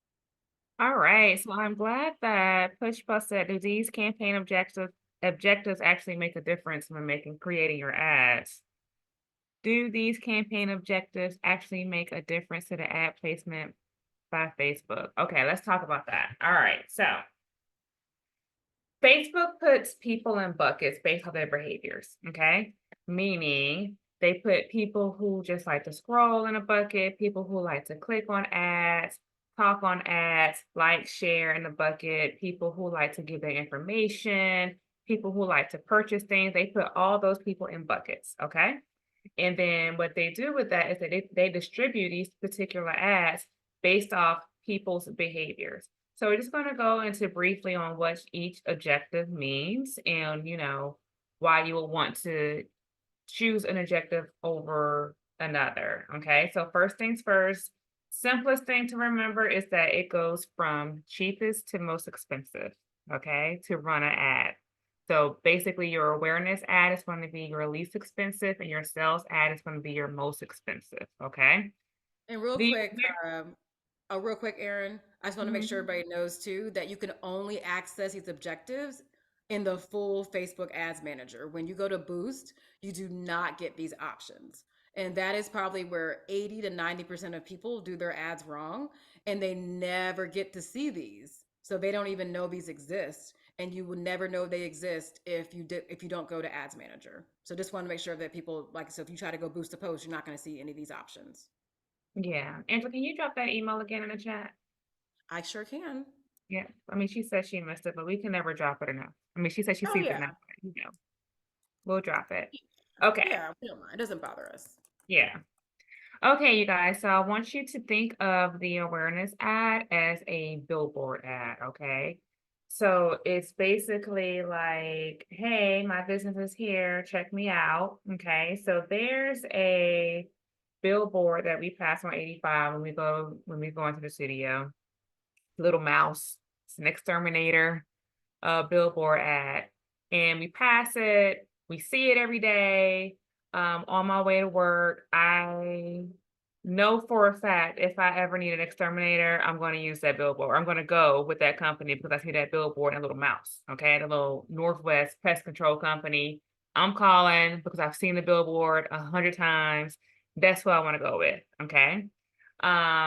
Also, like Delta. Delta is here in Atlanta and they have a huge billboard again on the side of the interstate saying, I'm flying to Greece. So I know when Angela goes to Greece next year, she's gonna be on Delta.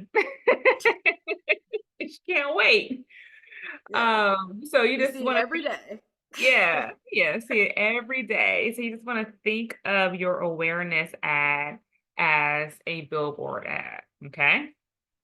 The traffic campaign objective, that is to track your clicks. It doesn't collect information, but it does drive eyeballs to your website or to your app, and it helps build an audience for you. Think of it like arrows pointing to your business, like come to my website, come to my ad, come, check me out, come click around, come see. Um, it's definitely, it tracks your clicks, but you have to remember that it does not collect information. Okay. Yeah, it doesn't collect any information, but it does definitely track clicks, which is still good because it can help build your audience and it can help say, hey, this person's clicking. Let me go find more people like her and shoot her over to your website or your app. Okay. An engagement campaign or objective, that is good for people who like to talk and who like to share and who like to comment and who actually like to like posts. Okay. This is helpful because it helps build that know, like, and trust that we're talking about. Okay. It helps get people talking on your ad. And remember, the more people talking on your ad and you responding to them, it helps develop that relationship and it helps put you as what we were talking about, making you the thought leader in your industry. So people are like, oh, what's this? And you can say, oh, we specialize in whatever you're specializing in. And it helps um create, but it says engagement on your ad and it helps with social proof. So remember, people are going to Google you, then they're going to go to like your Instagram, they're going to go and they're going to vet you basically. That's what they're going to do. So you want to be prepared for that. So you have an ad where people are talking back and forth, saying how great this is. That's just going to help put you up in their rankings when they're comparing on who they want to go with. So just, keep that in mind. Your leads ad, it is getting butts in seats, excuse me. That is going to help when you're running stuff like open houses, you're running an offer, come in 2 weeks into my studio, 2 weeks for $20 or whatever the case may be. You're running an offer. It is going to be an ad where someone has to give you their information in exchange for whatever you're offering. Okay. So this one is going to be good for gathering information. Like it says, it's a lead. So you want to gather more leads. Um, they're going to have to put their email in, phone number, name, and all that to get whatever your offer is. So we love these ads, and this is what we're going to be talking about tomorrow. So it's really good. It's definitely going to be shown to people who like to give their information to get the offer that you're talking about. And I'm closing my chat, sorry. And then we're going to just skip ad promotion. We're going to go to sales. Sales is the objective for people who like to buy stuff off of Instagram. So I like to buy leggings off of Instagram. I am a legging addict. It don't take much. If they're cute, if they're affordable, I'm going to click. Or I like to buy cute sweaters. I'm that person they're going to show that ad to. I am going to buy it, and that's going to be the case for it.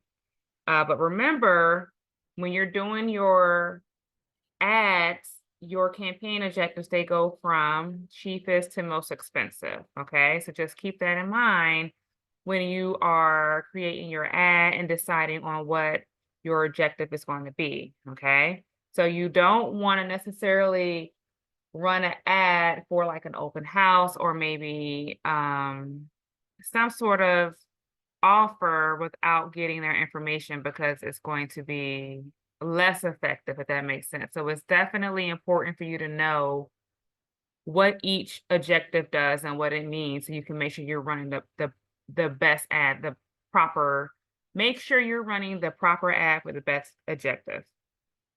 Yeah. Yeah. And so you have to have the objective before you start running an ad. Like you got to know like what is your goal? Is my goal Mhm. to build my email list?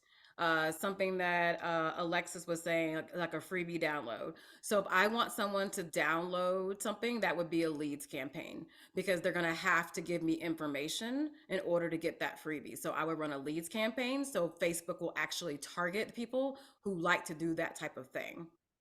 Can you run different types of campaigns? Absolutely. So with our coaching clients, we work them up to running all types of all year around. That is called ad stacking. So we might have a billboard awareness campaign going. We might have a traffic campaign going to retarget people who came to our leads campaign. We definitely run engagement before. The one that we run the least is sales because sales is typically very expensive. And for fitness studios, we can get away with leads and we can and get people to buy an offer. So we've been able to get away with that at a more inexpensive cost. Sales is better for e-commerce. That's better for that. So, but typically in an ideal world and your budget, you want to be able to run a few of these all at once. That way you're always in the feed at all times. You are the local celebrity, you are the thought leader. That's how you get that status. Which one did you say was the best to run for Black Friday in the digital marketing space? No, I was saying Black Friday is very expensive. If we did do something, we might do like traffic, something that's cheap. We actually turn our ads off in late November, December, just for a couple of weeks because it costs so much money to run ads during that time because you're competing against everybody on Black Friday. So your ad costs can go up. And then it's going to be a lot this year because it is an election year. So now it's going to be even more. But we get to win in January. January, it's a desert. So January, you're going to see your cheapest cost in January. And that's great for fitness because that's busy for a lot of us in the Northern Hemisphere or North America. That's a big time for us. So it's nice that we get to capitalize on the most inexpensive time. App promotion we do not do. That's if you have an app like what is it, Timu? Am I saying it right? Yeah. Mm-hmm. Timu, or like you actually what's the other one with the furniture? I can't think what it's called right now. Oh, Um, Wayfair. Wayfair, like they have apps, and so they're trying to get people to download their app, so that wouldn't apply to fitness studios. We do mostly leads. Leads is the biggest one that we do. Like, we just had one of our clients run an open house, and she got 200 people in 12 days that signed up for her open house. Like, that is how fast. And then the good thing is she only paid $109.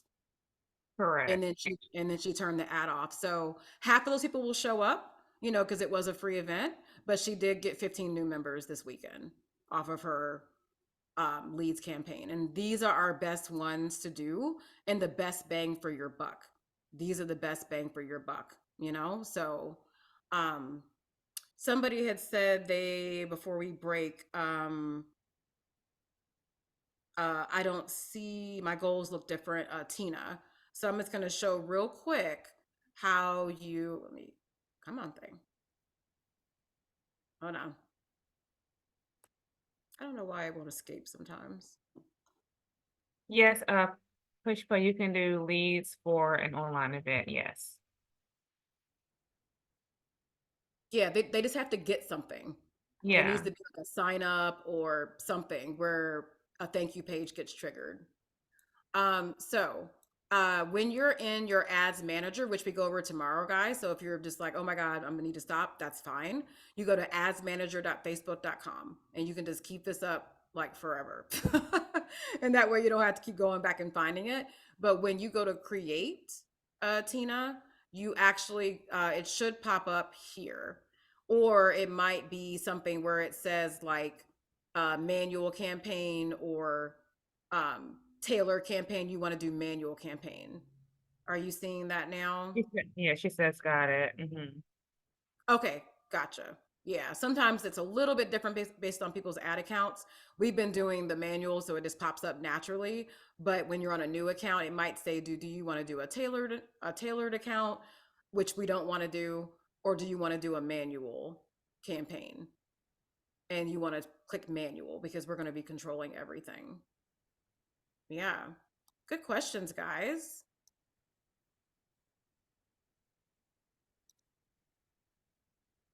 Okay, let me see. And then we're going to let Bookee just give a few announcements. Hold on, I'm trying to get back to where I was. Okay. Okay, the chat is empty. Okay. And then we have a little bonus for you guys at the end for something that you guys can do to work on finding the right customer. But I'm going to let Bookee go over their announcements, but stay with us, you guys, so we can go over what you need to bring tomorrow to the training, and then how you continue working with us. So we're going to give it over to Bookee just for a moment. Hey, Angela, thanks so much for such a great session. And hi, everyone. A lot of you might know me here, but those of you don't, I'm the guy with the headphones at Bookee. I hope everyone's able to hear me. Angela, can you hear me? Yes. Mm-hmm. Perfect. Awesome. Great. So now, after this great insightful session, where we've understood that how do we run ads to actually generate leads for our system, the next step for us, hi AI Jones. Great. Yep. So the next step for us is to understand that how do we convert these leads into active paying customers, right? Because the job for us is not done yet. We have spent a lot of money on running these ads. Now it's time for us to actually make some return on these investments through, like following up with clients, calling these leads up, etc. Right now, traditionally, what we see is business owners like you guys, we typically send them emails, drop them texts, and even give them calls, right? Now, it works, right? But eventually, when you have a broader pipeline, and before you pour in more money into your ads, you want to see how the results are coming out, right? And the problem is that because we keep doing this for a long time, it eventually leads to, some potential clients falling through the cracks. And why does that happen? That happens because we are busy managing our class schedule. We're busy managing our staff members. And it's all our day-to-day operations as well. And the little time that we do have left, We want to spend that time with our families, right? So exactly how can we help you here? Now, what if I tell you that there's an automated way of you guys managing all your leads funnel into converting into active paying customers without you lifting your finger? You just have to set this up once and let it do its magic, right? So let's quickly dive into it and see what exactly it does and how it can help you run this. That's right, Bhavna. This is Journeys, right? A lot of you might have already seen it or used it. So, yeah, let's quickly jump into it for the rest of you who don't know how this works. And we will just find first ways of how things work uh, before the leads actually come into the system, right? So, first things first, there are two ways of uploading those leads inside Bookee. First, as Angela had mentioned before, that we can manually download those leads and manually enter those leads inside Bookee. But there's another way of doing this, which is through Zapier, right? So what you can simply do is open up a Zapier account, set up your inputs from Facebook lead ads, and then as soon as someone fills up a form through your Facebook ads, it will automatically create a lead on Bookee, right? So it further automates your process of you not being able to or not like you not getting into manually entering those leads inside Bookee. All right. So once this is done and the lead has now entered the Bookee system, what's the next step? Ideally, the first step for me is going to be, hey, if a lead has signed up, I want to give them a call or maybe drop them a text and drop them an email. Hey, welcome to my business, etc., etc.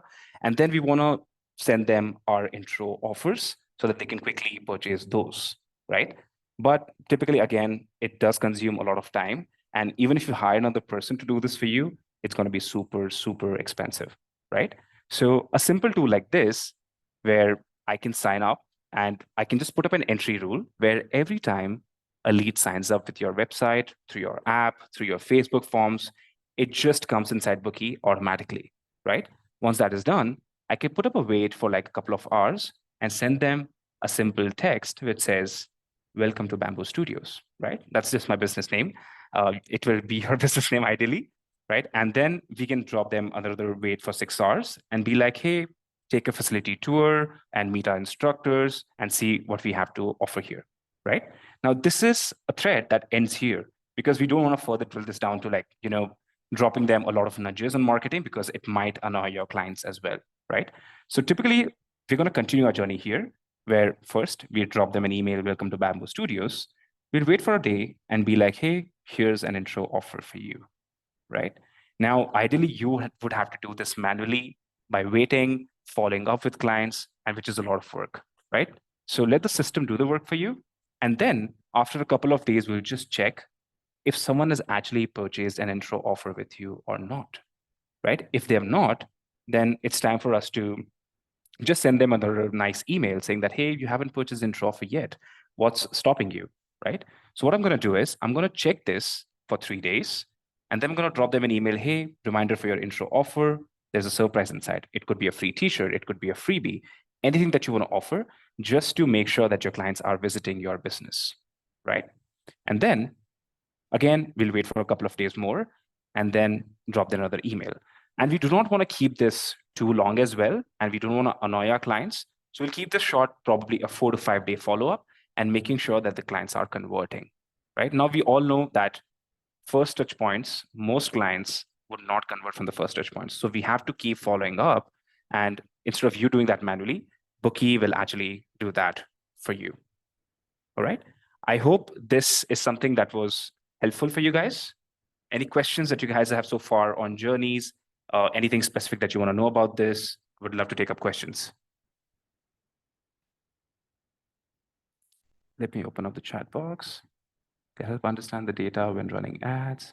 Yes, we do go over that tomorrow. Okay. Is there a fee? Typically, Karen, there is no dedicated fees appointed towards journeys. We have like 3 different plans on Bookee, and it just comes with one of the plans. Can you help us with the Zapier process? Absolutely. Yep, we can help you. Our team is pretty used to. Hey, that's Megan. Okay. Hey, yeah. So we can definitely help you with that. I can get on a call with you, or someone from our team will get on a call with you. Will help you with this process. Thanks. Looks really helpful. Awesome. Cool. Now let's move on to the next step, something that's more interesting and something that we have been waiting for to launch for a long time to make your lives easier, right? So I'm pretty sure that everyone's doing emails, text, and all the other things to get those leads in, right? But phone calls hits slightly different because they build trust in your clients.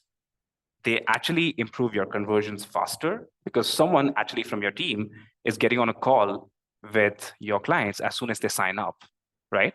And plus, like we have that like the 5 minute window. As soon as the lead signs up and we give them a call, it's more likely to convert than you giving them a call 6 hours later or maybe 10 hours later, right? Now, you guys must be wondering, do I have to do this myself? Or should I hire a person who's going to be super expensive, right? All time consuming and super expensive processes. But what if I tell you that there's going to be one dedicated team member who works 24/7 for you, who speaks your language, and who learns everything about your clients in and out? Now, you guys must be wondering, what am I talking about here? Let's go here and talk about, oops, yeah.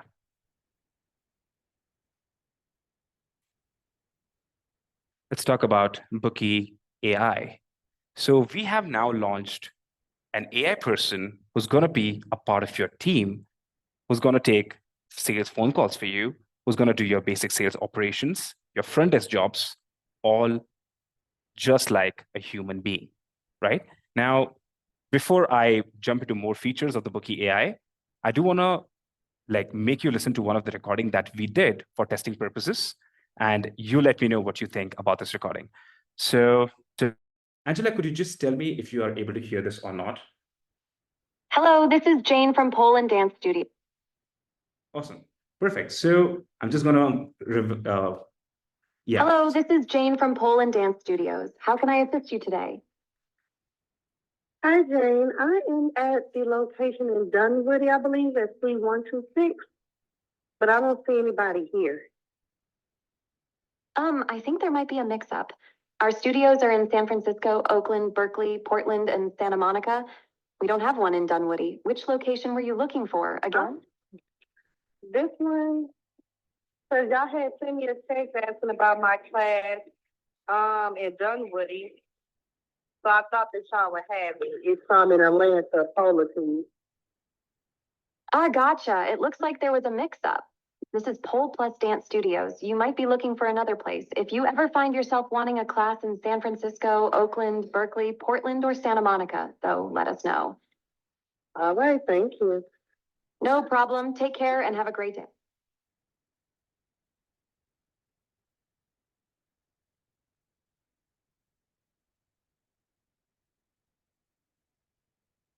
Awesome. So I'm back with my headphones on.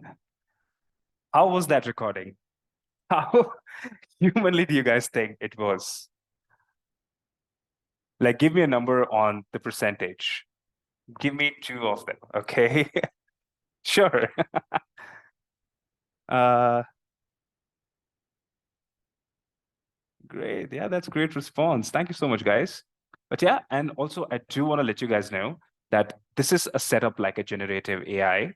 So as you keep doing your operations on Bookee, as the AI person keeps learning more about your clients, it's also going to do retention for you. It's going to do sales calls for you. It's going to also remind your clients when it's their birthdays, hey, Angela, here's a birthday gift, right? There's going to be a dedicated person doing all of that for you while you are enjoying your trip in Hawaii, right? So that's what Bookee AI is going to do.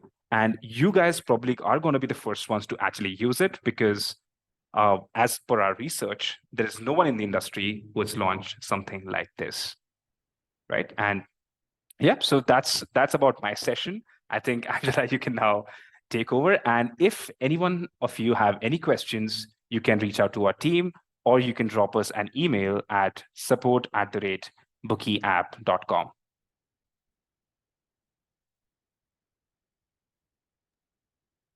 Cool. Angela, I think, yeah, you can take over now. Okay, thank you, Vince. Yes. Okay, awesome, guys. So, one thing that Vince talked about that is super, super, super important and something that we work with our coaching clients to get to is automation. Automation is so important on getting your freedom and your time back. Once we went to automation, meaning we automated like when a lead comes in, and then we have automations that go out automatically to clients, like saying, hey, thanks for coming to pull, or thanks for signing up for open house. What questions do you have? And stuff like that. It's an automatic thing, and it does it in like 1 minute, right? When you can have that kind of customer service, that's going to make you stand out over a lot of people. Okay. And then people feel like you're invested, you're a good business owner, but it's happening in automations. But there's definitely a way to make automations sound more personable and stuff like that. So just know that we would like to work people up to automation. I know some people are unfamiliar with it or they're anxious, but let me give you numbers. So we actually, even though we definitely have two managers, we actually had a person that was doing all of our stuff manually for us, right? And we had her on salary. She did move, but we did not have to replace her salary. So that was $2,000 a month that we are not paying anymore due to automation.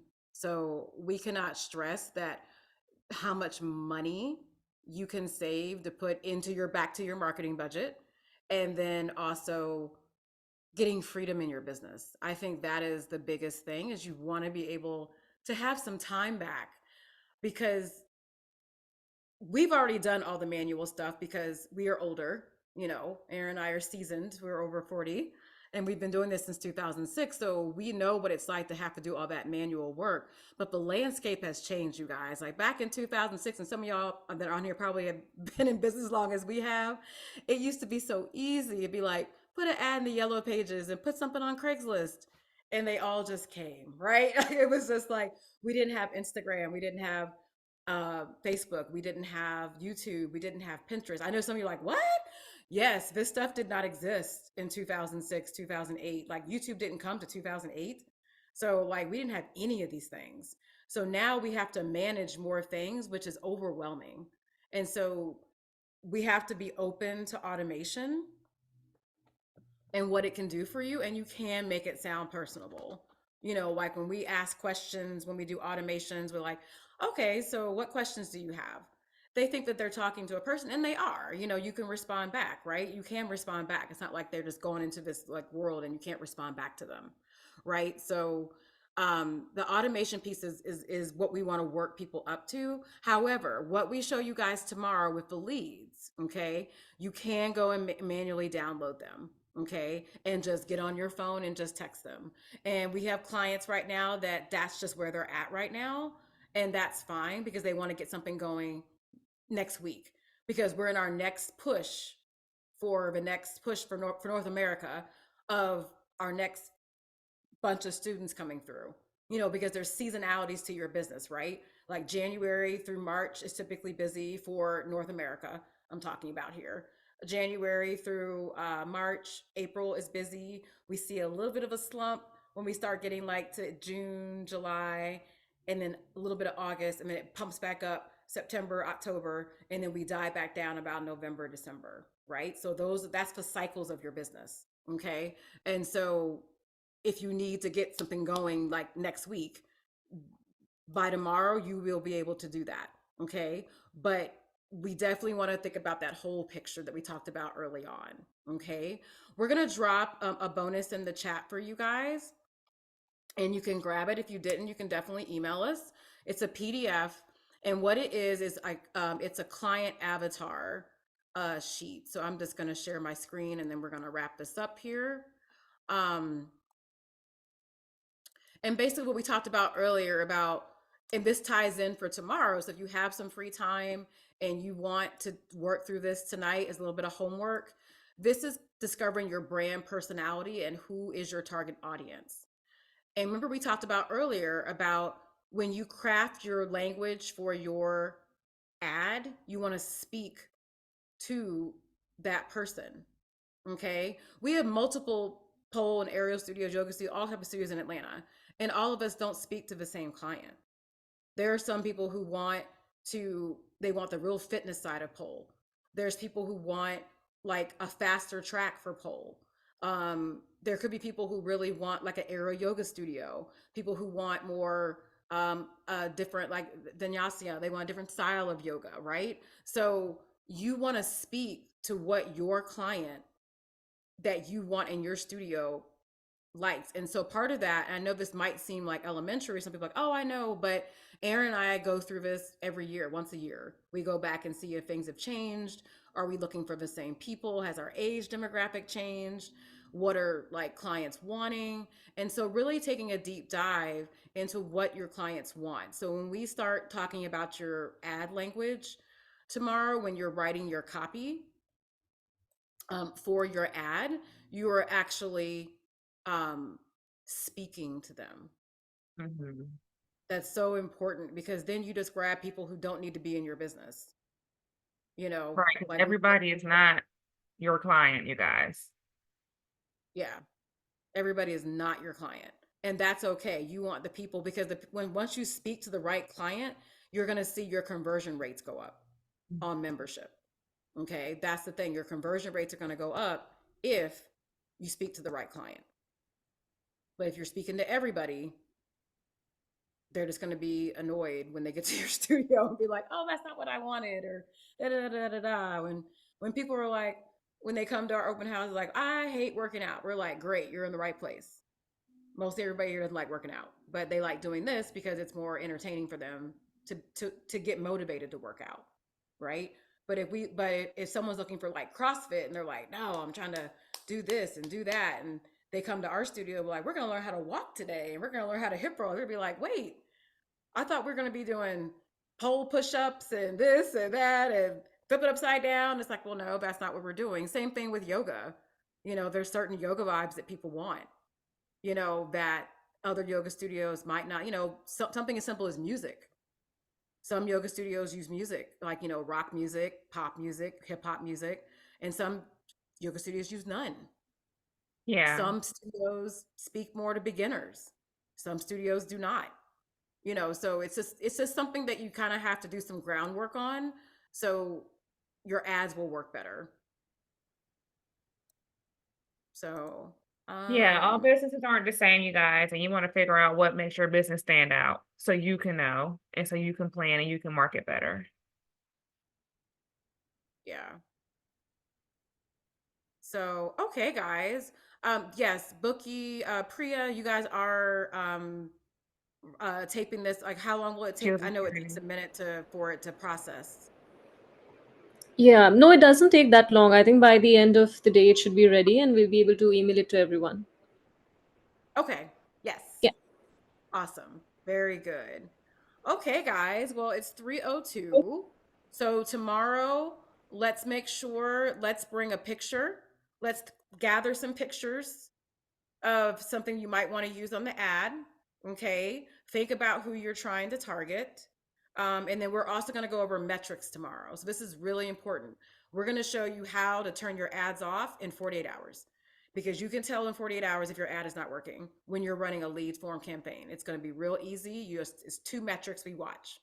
And these are the things that if you were boosting posts, you probably never did because you can't you can't track metrics for boosted posts.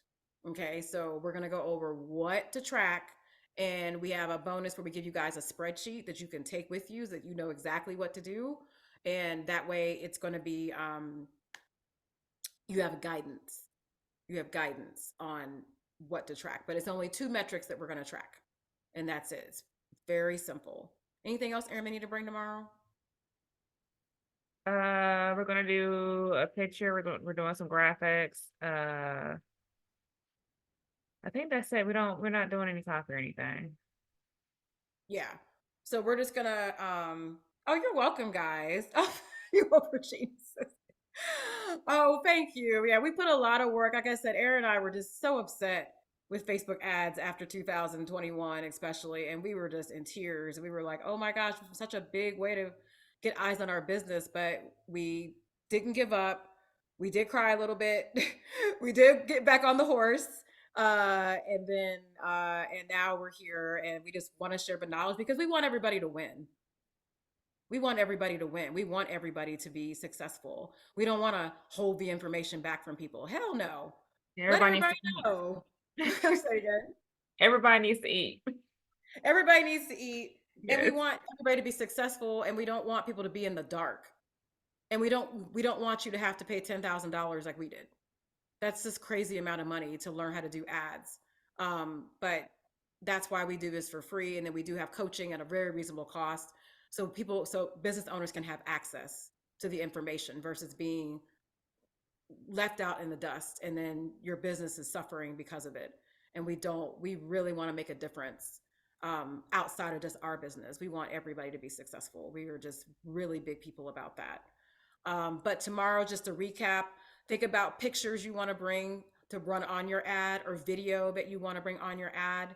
And just think about doing that brand personality sheet. I'm going to just drop that in the chat again one more time, and then our email address. And just think about the things that you want. What offer? That's what it is. Offer, pictures. What are you going to say? And we'll teach you guys on how to what to put in your ad copy. But definitely think about your offer. What is your objective going to be? Is it going to be an open house? Is it going to be a trial class? Those are usually the things that most people want to do. So pick one or the other, and think, is it a juicy offer? It can't be like something that's like $200, $300. Bring it down lower, guys. It's got to be lower than that. People are not going to spend $200, $300. So, okay. Hey, Joe. Mhm. I didn't even see. I was like, I know her. Yes. Yeah. Bless y'all. OGs in the house. OGs. Yes. We're all OGs. Yes. It's one of ours. We're very friendly with all our pole studios. We actually coach people in Atlanta because we're so passionate about everybody has a market that they're marketing to. And yes, we have people in our coaching program who are only 10 minutes from us, because we believe we want to empower people, and we're not all speaking to the same person. We're just not, right? And so just keep that in mind. But it was so nice to see a lot of you guys, and thank you for Bookee for having us. We've been with Bookee since they started, and we are very happy with them. And more importantly, we love their customer service. Y'all, Yeah. I'm not going to talk about other people's companies, but I will say this, that they will talk to you. They will talk to you. They will get on a Zoom. They will talk to you when there's an issue. And we can't tell you how much we appreciate that in a software company, because a lot of software companies will not do that. They will not take the time to help you understand their software and get on a call with you. So just know that's something you want to look for if you're still trying to decide on a software. That was a big decision for us, is like, who can we communicate with when we're in a bad situation, or something happens and we can't figure it out. Bookee, they always respond and they get back to us, which is very nice and very calming. Okay, I'll just hand it back over to Bookee.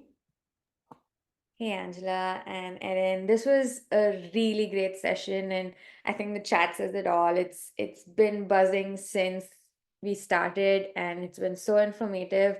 And we can't wait for day two. And we learned so much ourselves, and you guys are pros. Can't wait to see what you bring in tomorrow. And I guess we'll see all of you tomorrow. Have a nice day, everybody. Thank you. Bye bye.